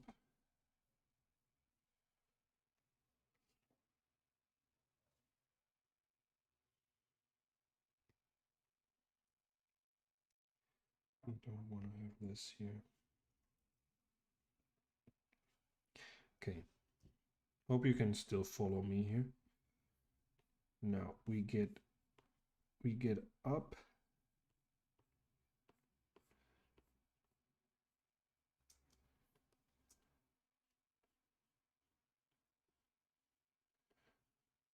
By pushing, and this goes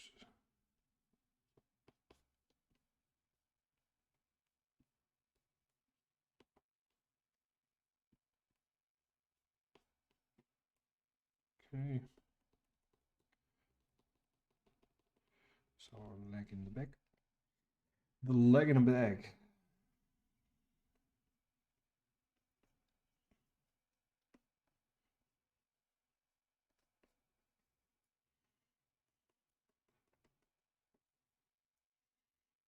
Okay, now we go even higher up there.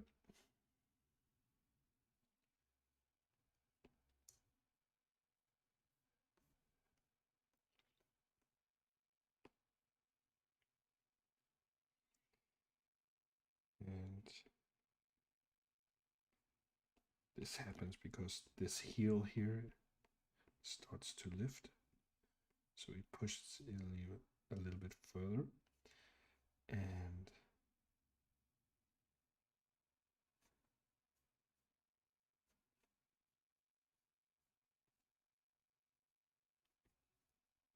so that would be probably, yeah, as this is like pass pose here in the middle. I'm gonna break this joint here, the arm, while this goes back.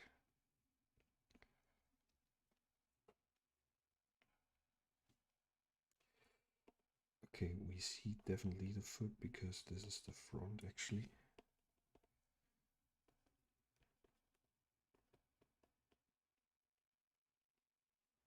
Okay.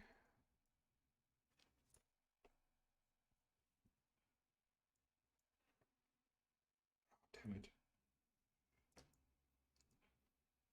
They messed the arms.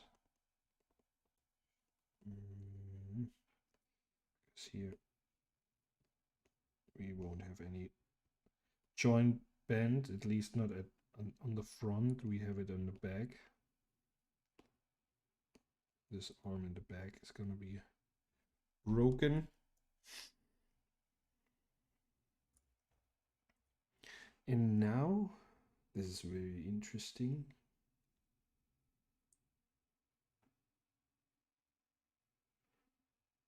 Doesn't let me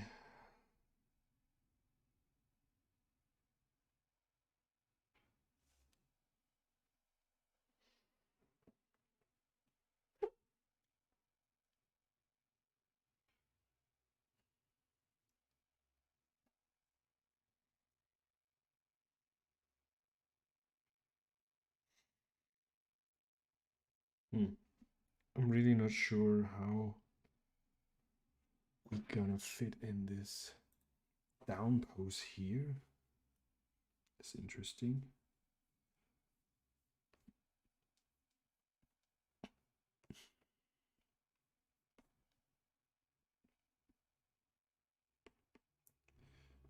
Position the feet here.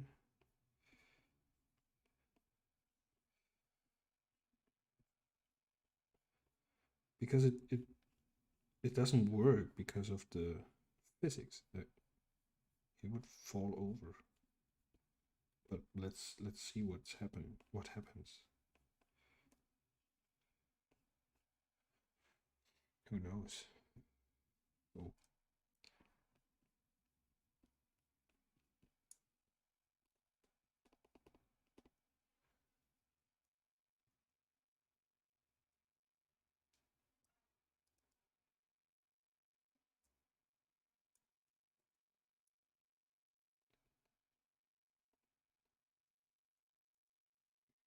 Looks weird. I don't know. Will this work?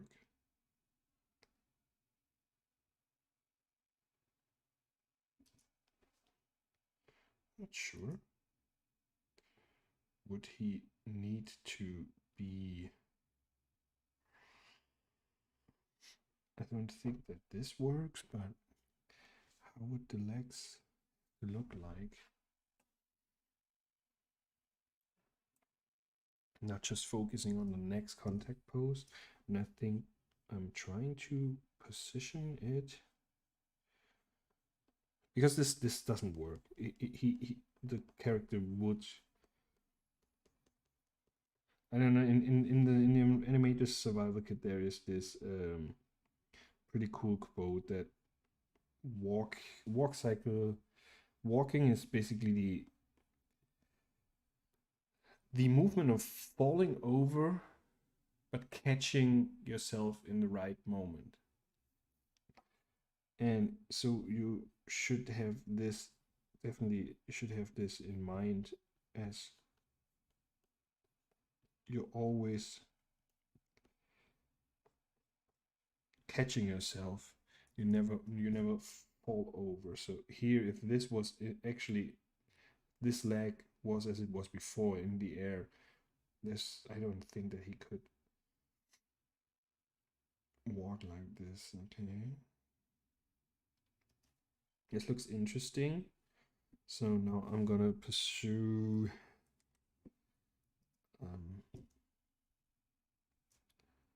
sort of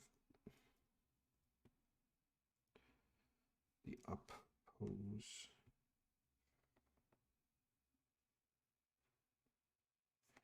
here. Here we have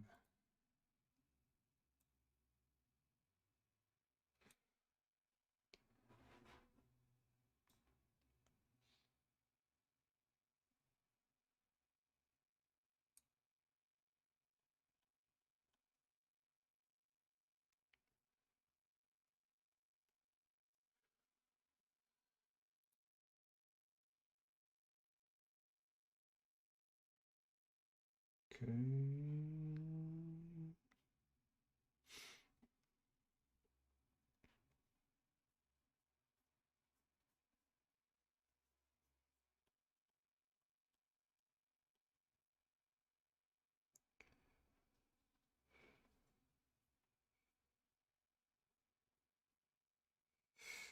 Okay,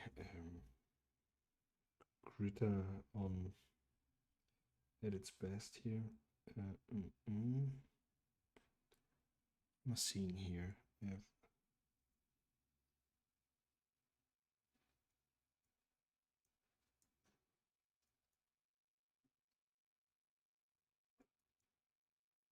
Okay, here it's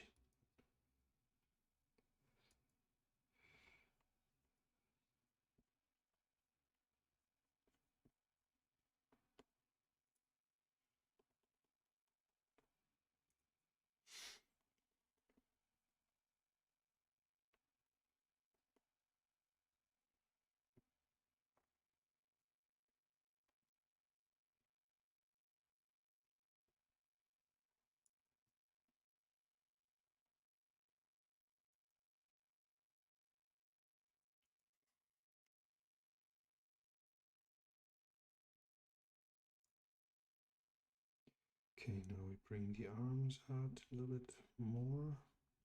This is interesting because this pose supposedly is this one, but you see here the leg is, maybe we want to have it already moving to the front.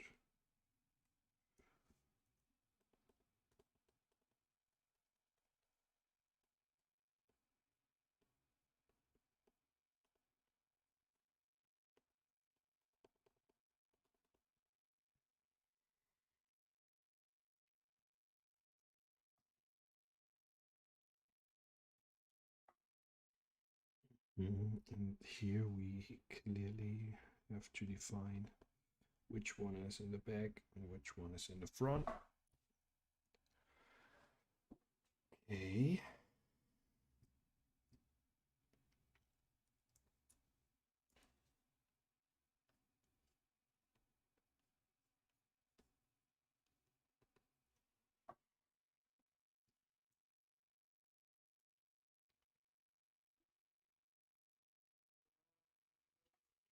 Okay, now here the arms are not correctly positioned.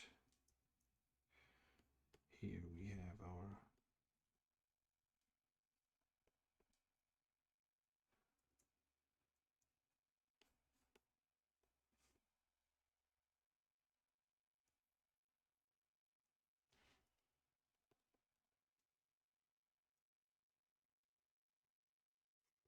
okay, and now we are getting the lowest point of our walk cycle of this version of the walk cycle, at least. So this is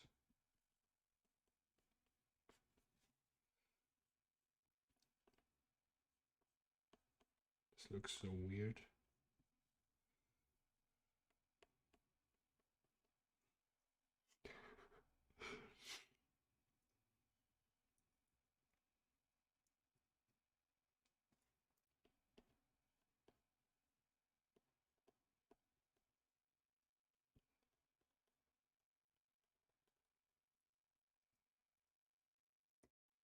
Okay, now we should be able to see at least how this walk cycle feels, because we are really sketchy here.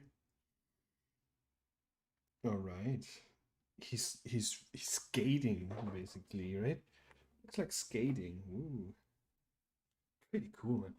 So you see, we only change the order of the positioning of the body, and we already get quite some weird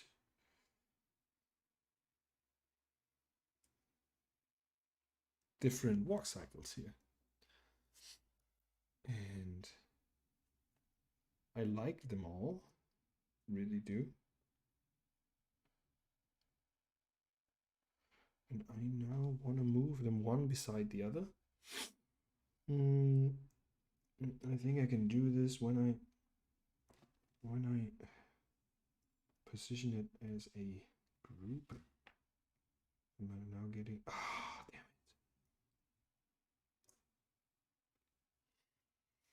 So this is one thing that really annoys me on Krita, not being able to move the whole layer with all its keyframes. Or maybe I'm just not really getting it, but I want to move the whole layer. Transform, mirror, rotate, here, offset. No, move. Is there another tool for this? Transform a layer or a selection. If I take the layer,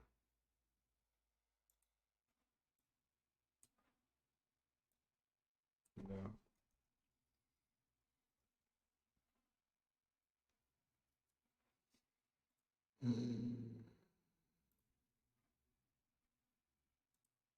That's a pity, because I would like to have them all simultaneously now, but one beside the other to have a direct comparison. Well, we're gonna leave this.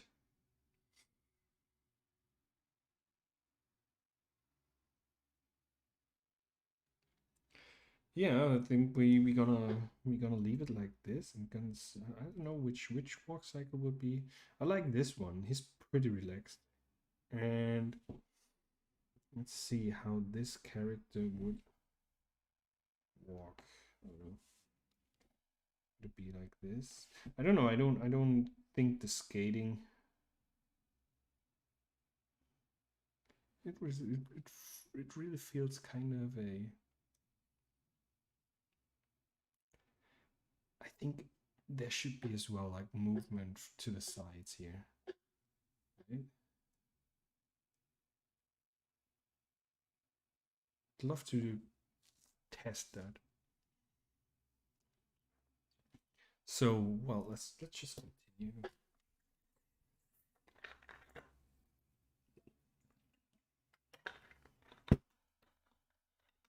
Okay, my playlist on Spotify went quite off, so let me readjust here. What we're gonna listening now? How can we trick the evil algorithms of Spotify?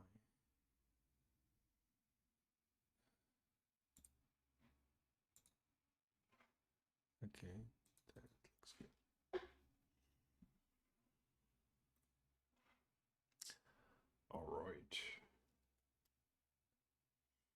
So I want to keep this as a reference, the skating, but I want to push it a little bit further, and I'm gonna put them.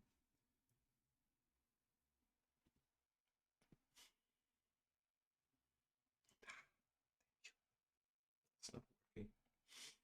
Okay, I put this all together in a layer and in a group, and now I'm this probably a layout. This is the wave graph. Fancy words here. And now let's see. I want to see how.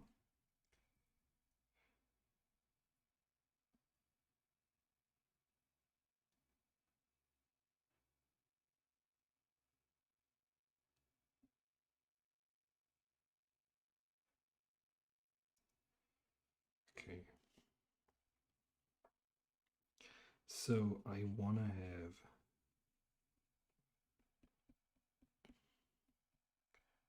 quite some visibility here of the foot.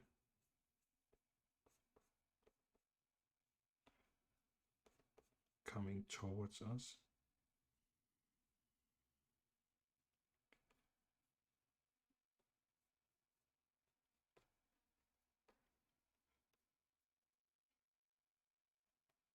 And here we have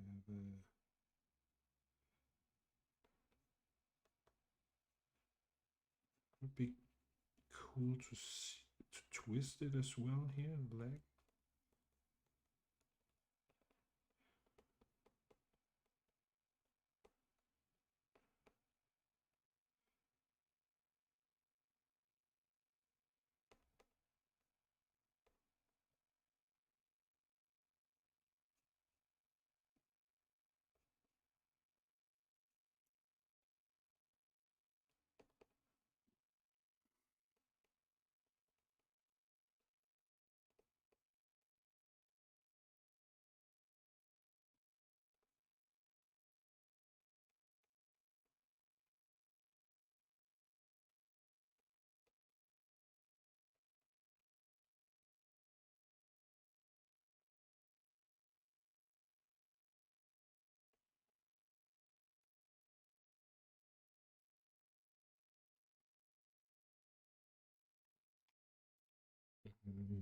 Not sure.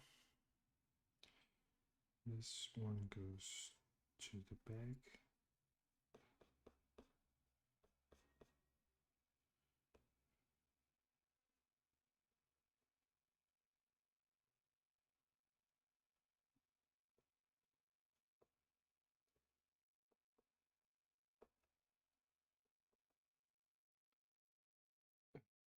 This goes to the back, all right, and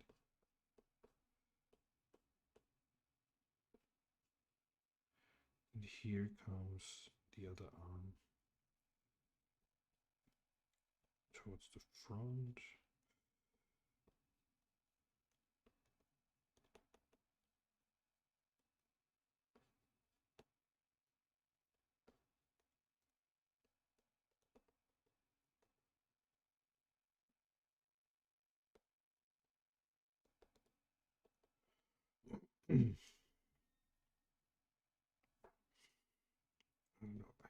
I simple here.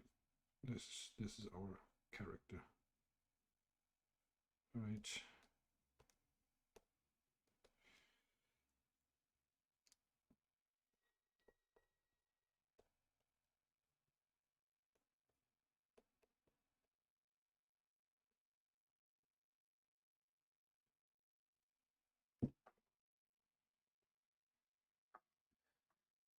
Okay.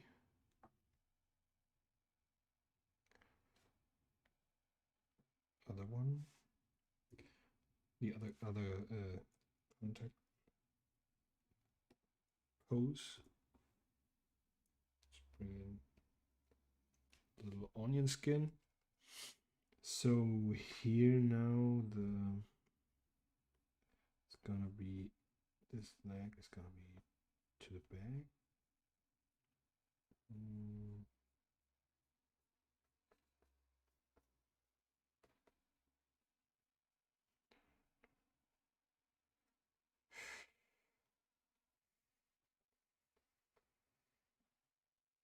So this one is completely, or is it completely away from us? No, not really.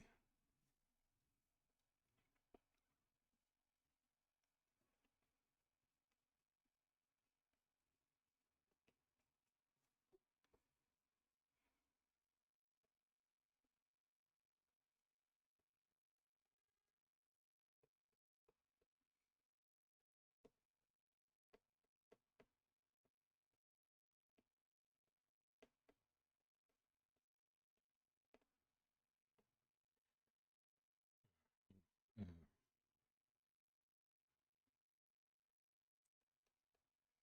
So now this one is in the back.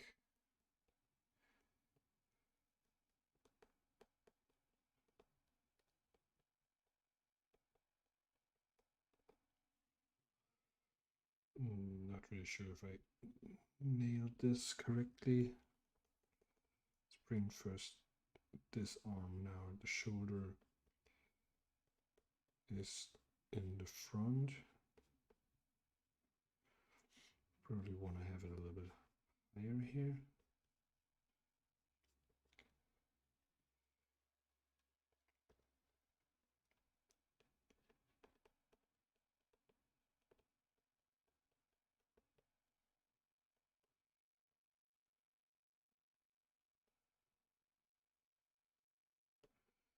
So now it's turning towards this side.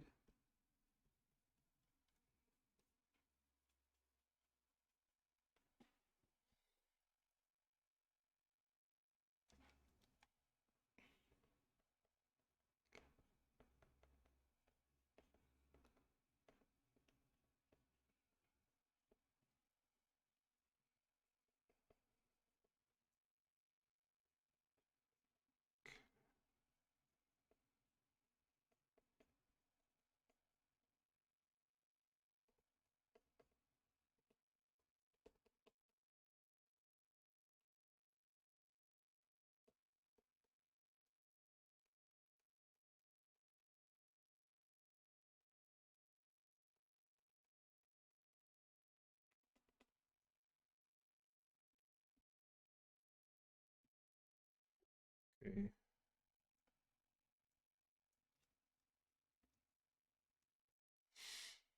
So now here we already have, and then the pose where we push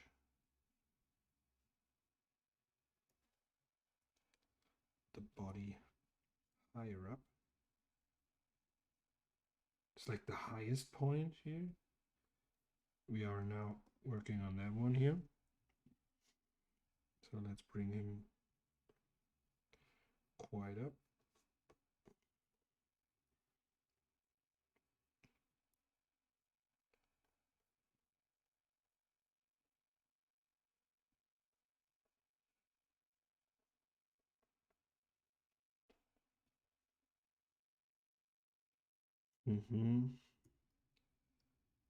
Perspective wise, I think we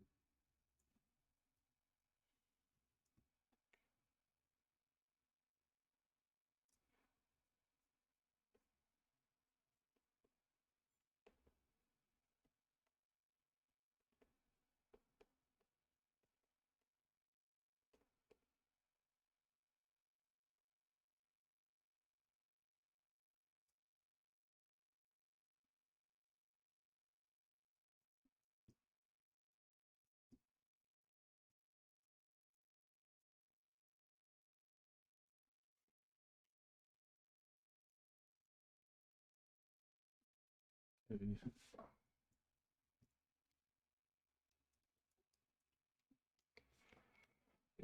we gonna break the joint here. Let's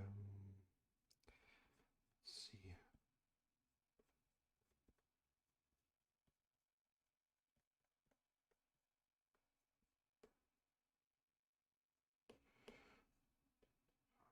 Gonna break it.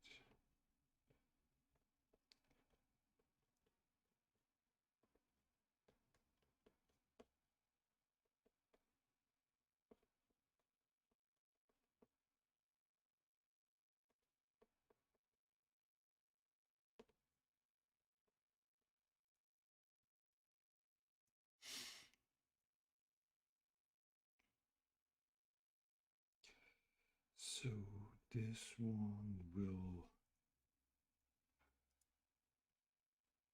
just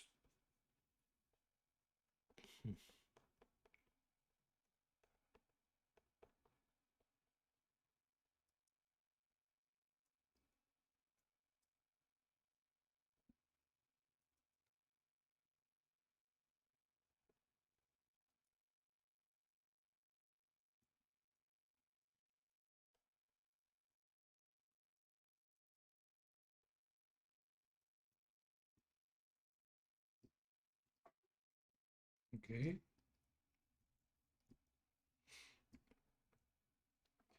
The really interesting thing here would be probably I don't know, with this walk cycle I'm mostly fascinated with this pose here.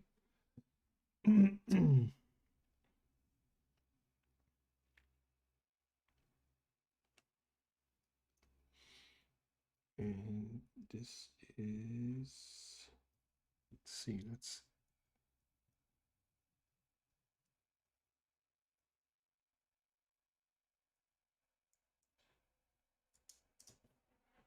so we're now here between those two poses of the foot here, and it is quite bent. It is way more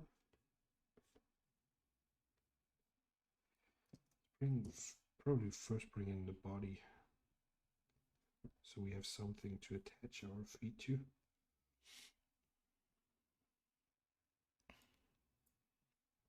So we have to get lower than this pose here.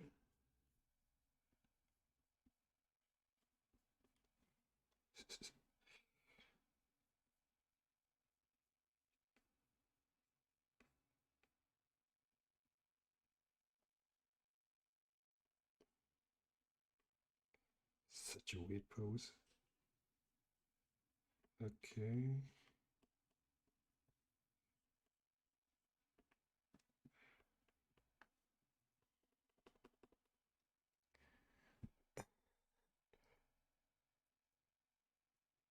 But it works. I love this ooh babe boo bad.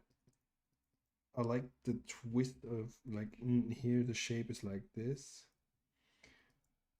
but then the arc switches. That's pretty cool. Let's see.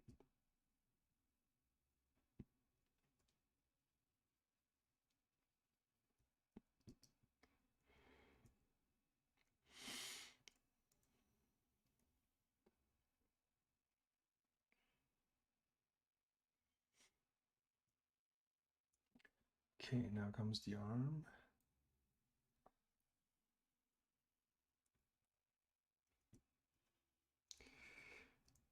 Should be somewhere around here. I'm not really sure where we are. Should be, the shoulder should be around here. So wondering how we bring in our hands.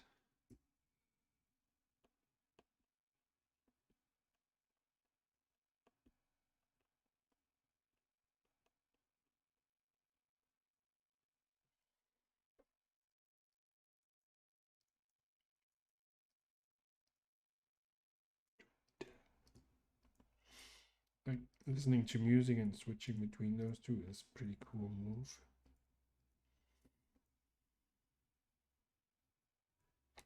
Here we should see some kind of a hand.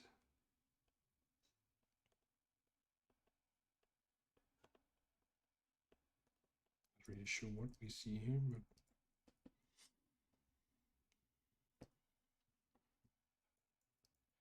so now here we need our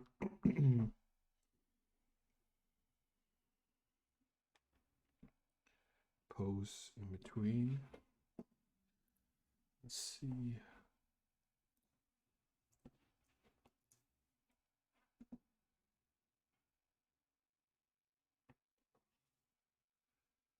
Okay.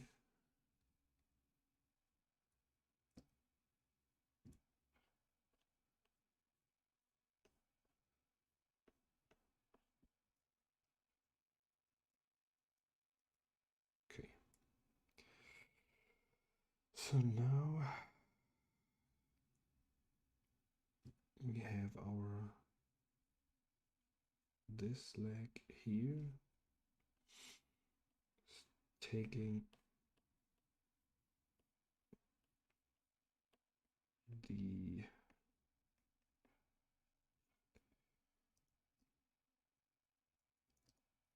the weight.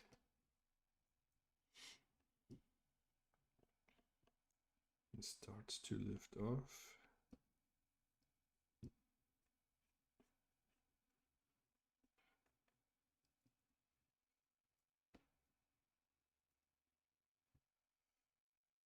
Okay, and here we're gonna bring our arms a little bit further out.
It's very difficult to read this walk cycle with one step only.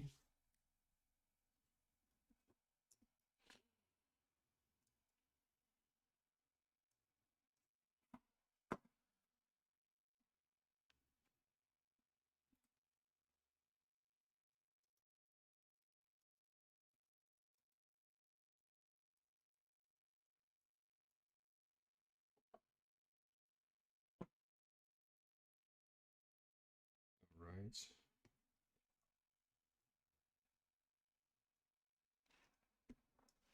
see. So now I'm gonna push it again. Oh, no. Yes, no.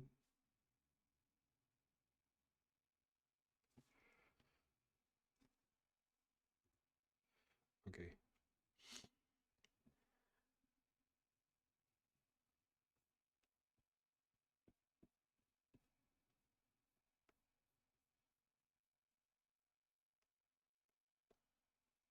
Okay, now this.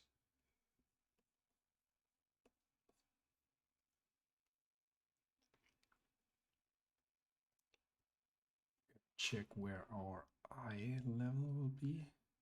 Not our eye level, but like rotation wise. Okay. So we could put them in here, but we are way more up here.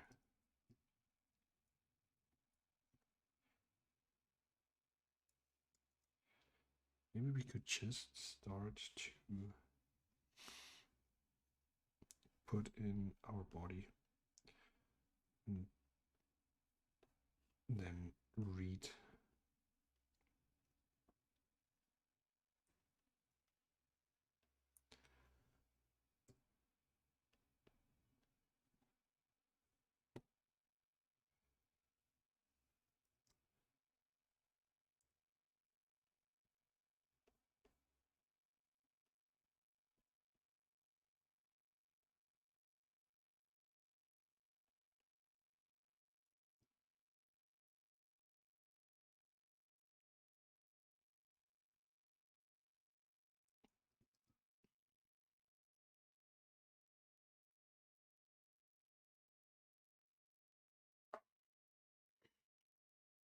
Something's weird with his head wiggling, so.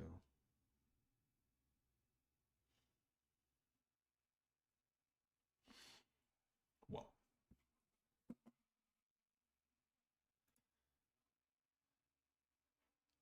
Yeah, I think we leave it from here.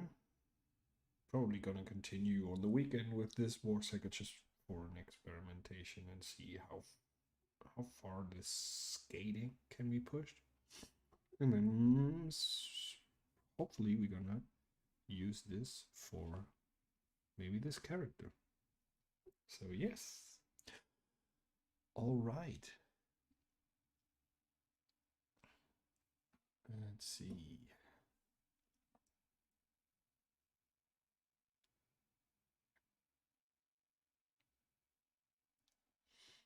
Now let's bring in the missing feet in here, and we're gonna get our onion skin ready. So let's see, we need our foot be positioned now around like pretty close to the back here. We want to have this foot as a reference. We want to position it a little bit ahead and being quite pushed up as the whole foot is pushing up the upper body. See? And here we have our other foot coming towards the front. This is going to be perspective-wise a little tricky.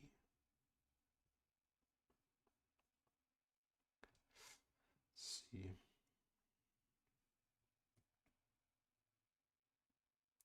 Let's try to keep a readable silhouette, maybe.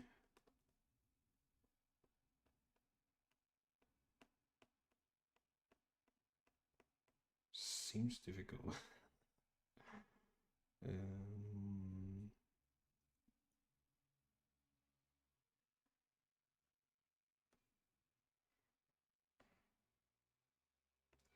No, I think we're gonna, like, we need the leg quite lifted here. So, something like this. No. Okay. And let's put in some force, like it's dragging behind.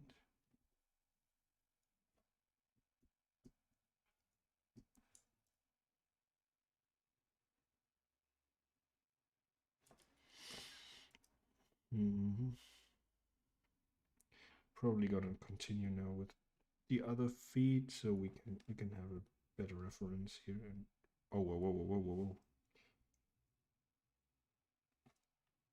Okay, toggle chest the visibility off.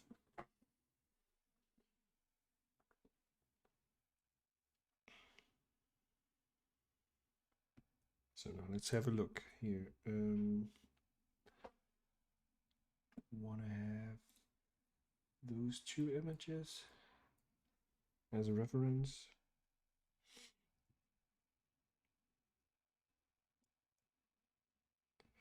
So here our foot. Let's have a look at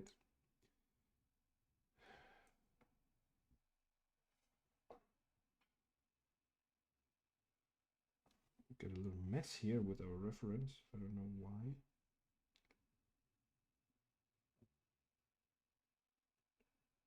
Okay.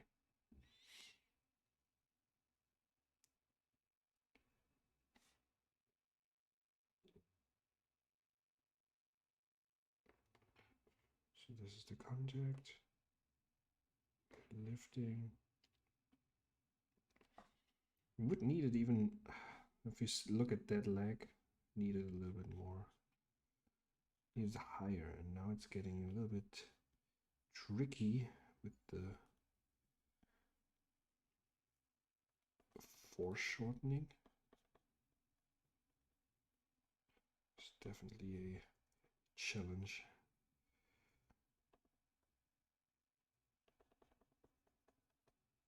Always scary to do foreshortening. So for now, haven't harnessed my fear of foreshortening yet.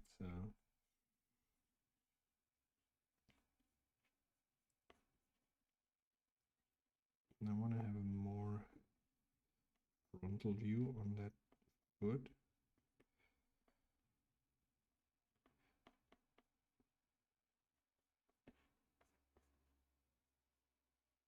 So, okay, that seems to work. That, yeah, maybe. Well, for now, let's keep it like this.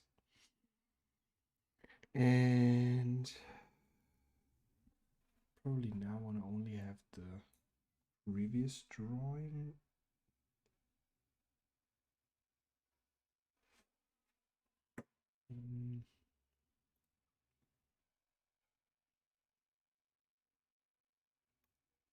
Okay, now this leg, the foot is now underneath the body. Let's bring him around here.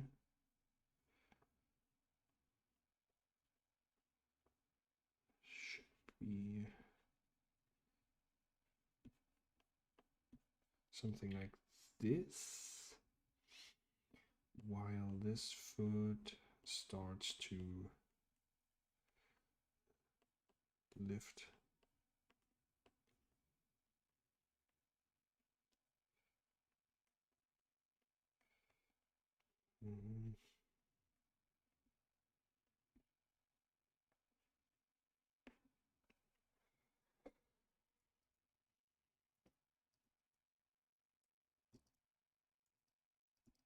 Okay, this works.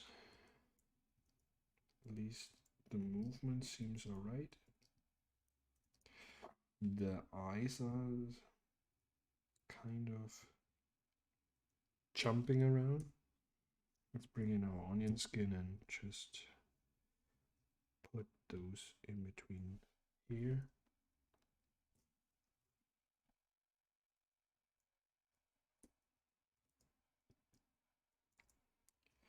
Okay.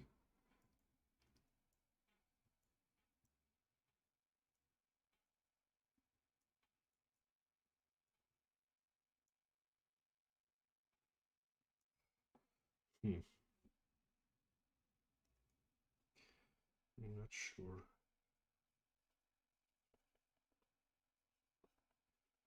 I think we push it a little bit more to the back.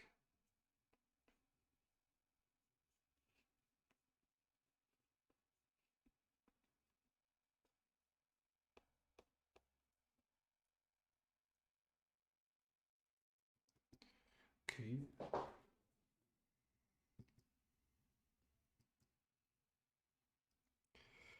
Now comes our weird pose. Okay.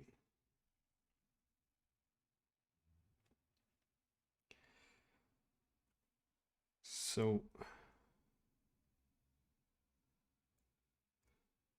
it should be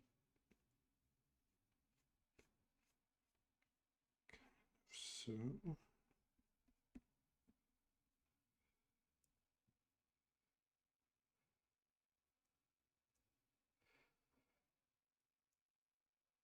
I really like this pose.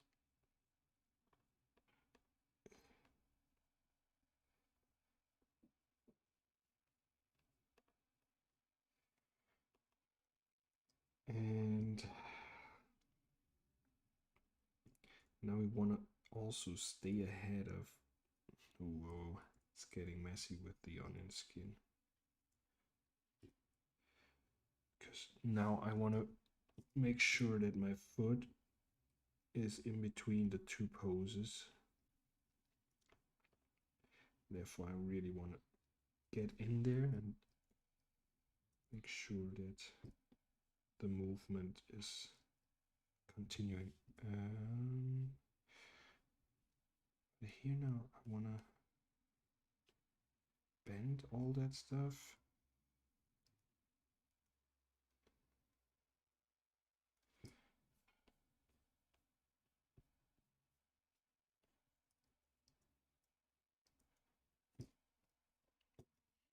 So let's see. Yeah, there he goes. He's got really cool movement there. I like it. So, okay. Let's see.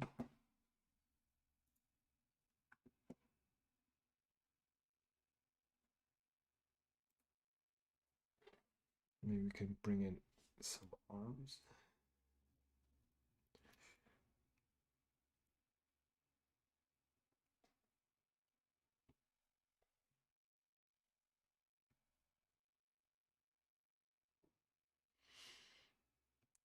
Okay, now let's see here. This should go a little bit more in this direction, to be honest, and our shoulder comes even a little bit further here.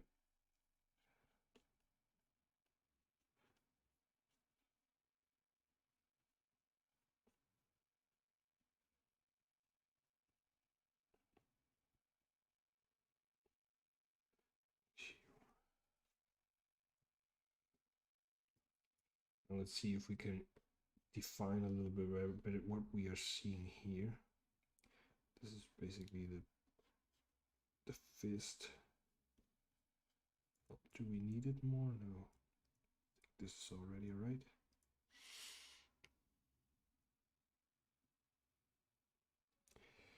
And now we are starting to move it backwards.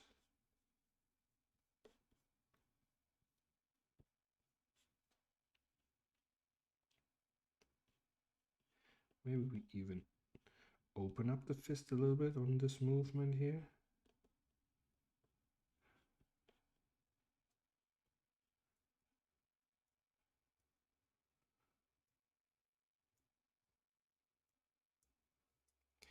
Here we don't really see what's coming from behind the body.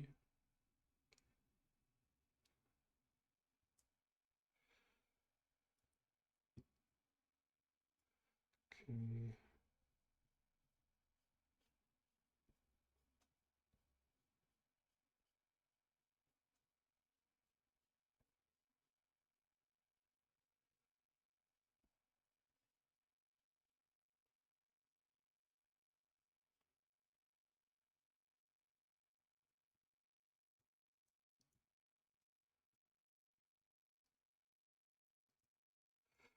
Okay, here what should be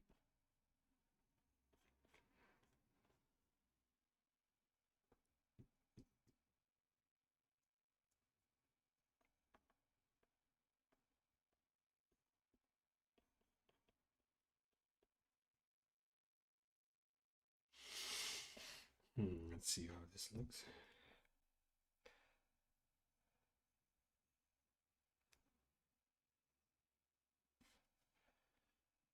Mm-hmm.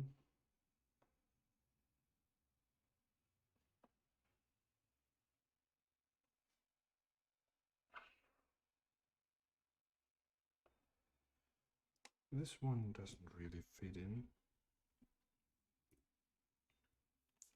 Feel here that the hand has to be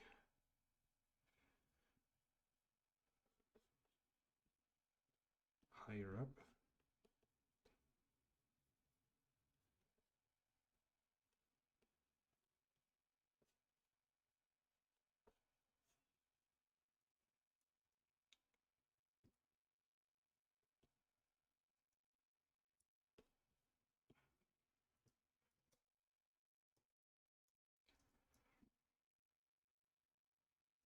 Now we are talking. All right. So this what you see here on top is more or less our test, our very rough test, and we get a little bit more stylized here. And could definitely be pushed even further out, but for the purpose of the exercise, I think that's all right. And I think we can leave it here and try to apply this walk for our character here. So yeah, let's do this in the next stream. I'm gonna be streaming on Monday, 2 p.m. Central European Time. If you're watching this and you're interested how this is gonna continue, hop hop over on Monday and join on the next stream. So, to all of you who are listening, watching, whatever, thanks a lot for your time. I really appreciate it and really appreciate the cool feedback that I get and you guys enjoying that. And let me know if there's, like, I'm open for any suggestions to make this the best as it can be. And yeah, I want to say thanks. Have a great day. Have a great weekend. See you on Monday. And I would say that was it for today. Thanks. And I'm out.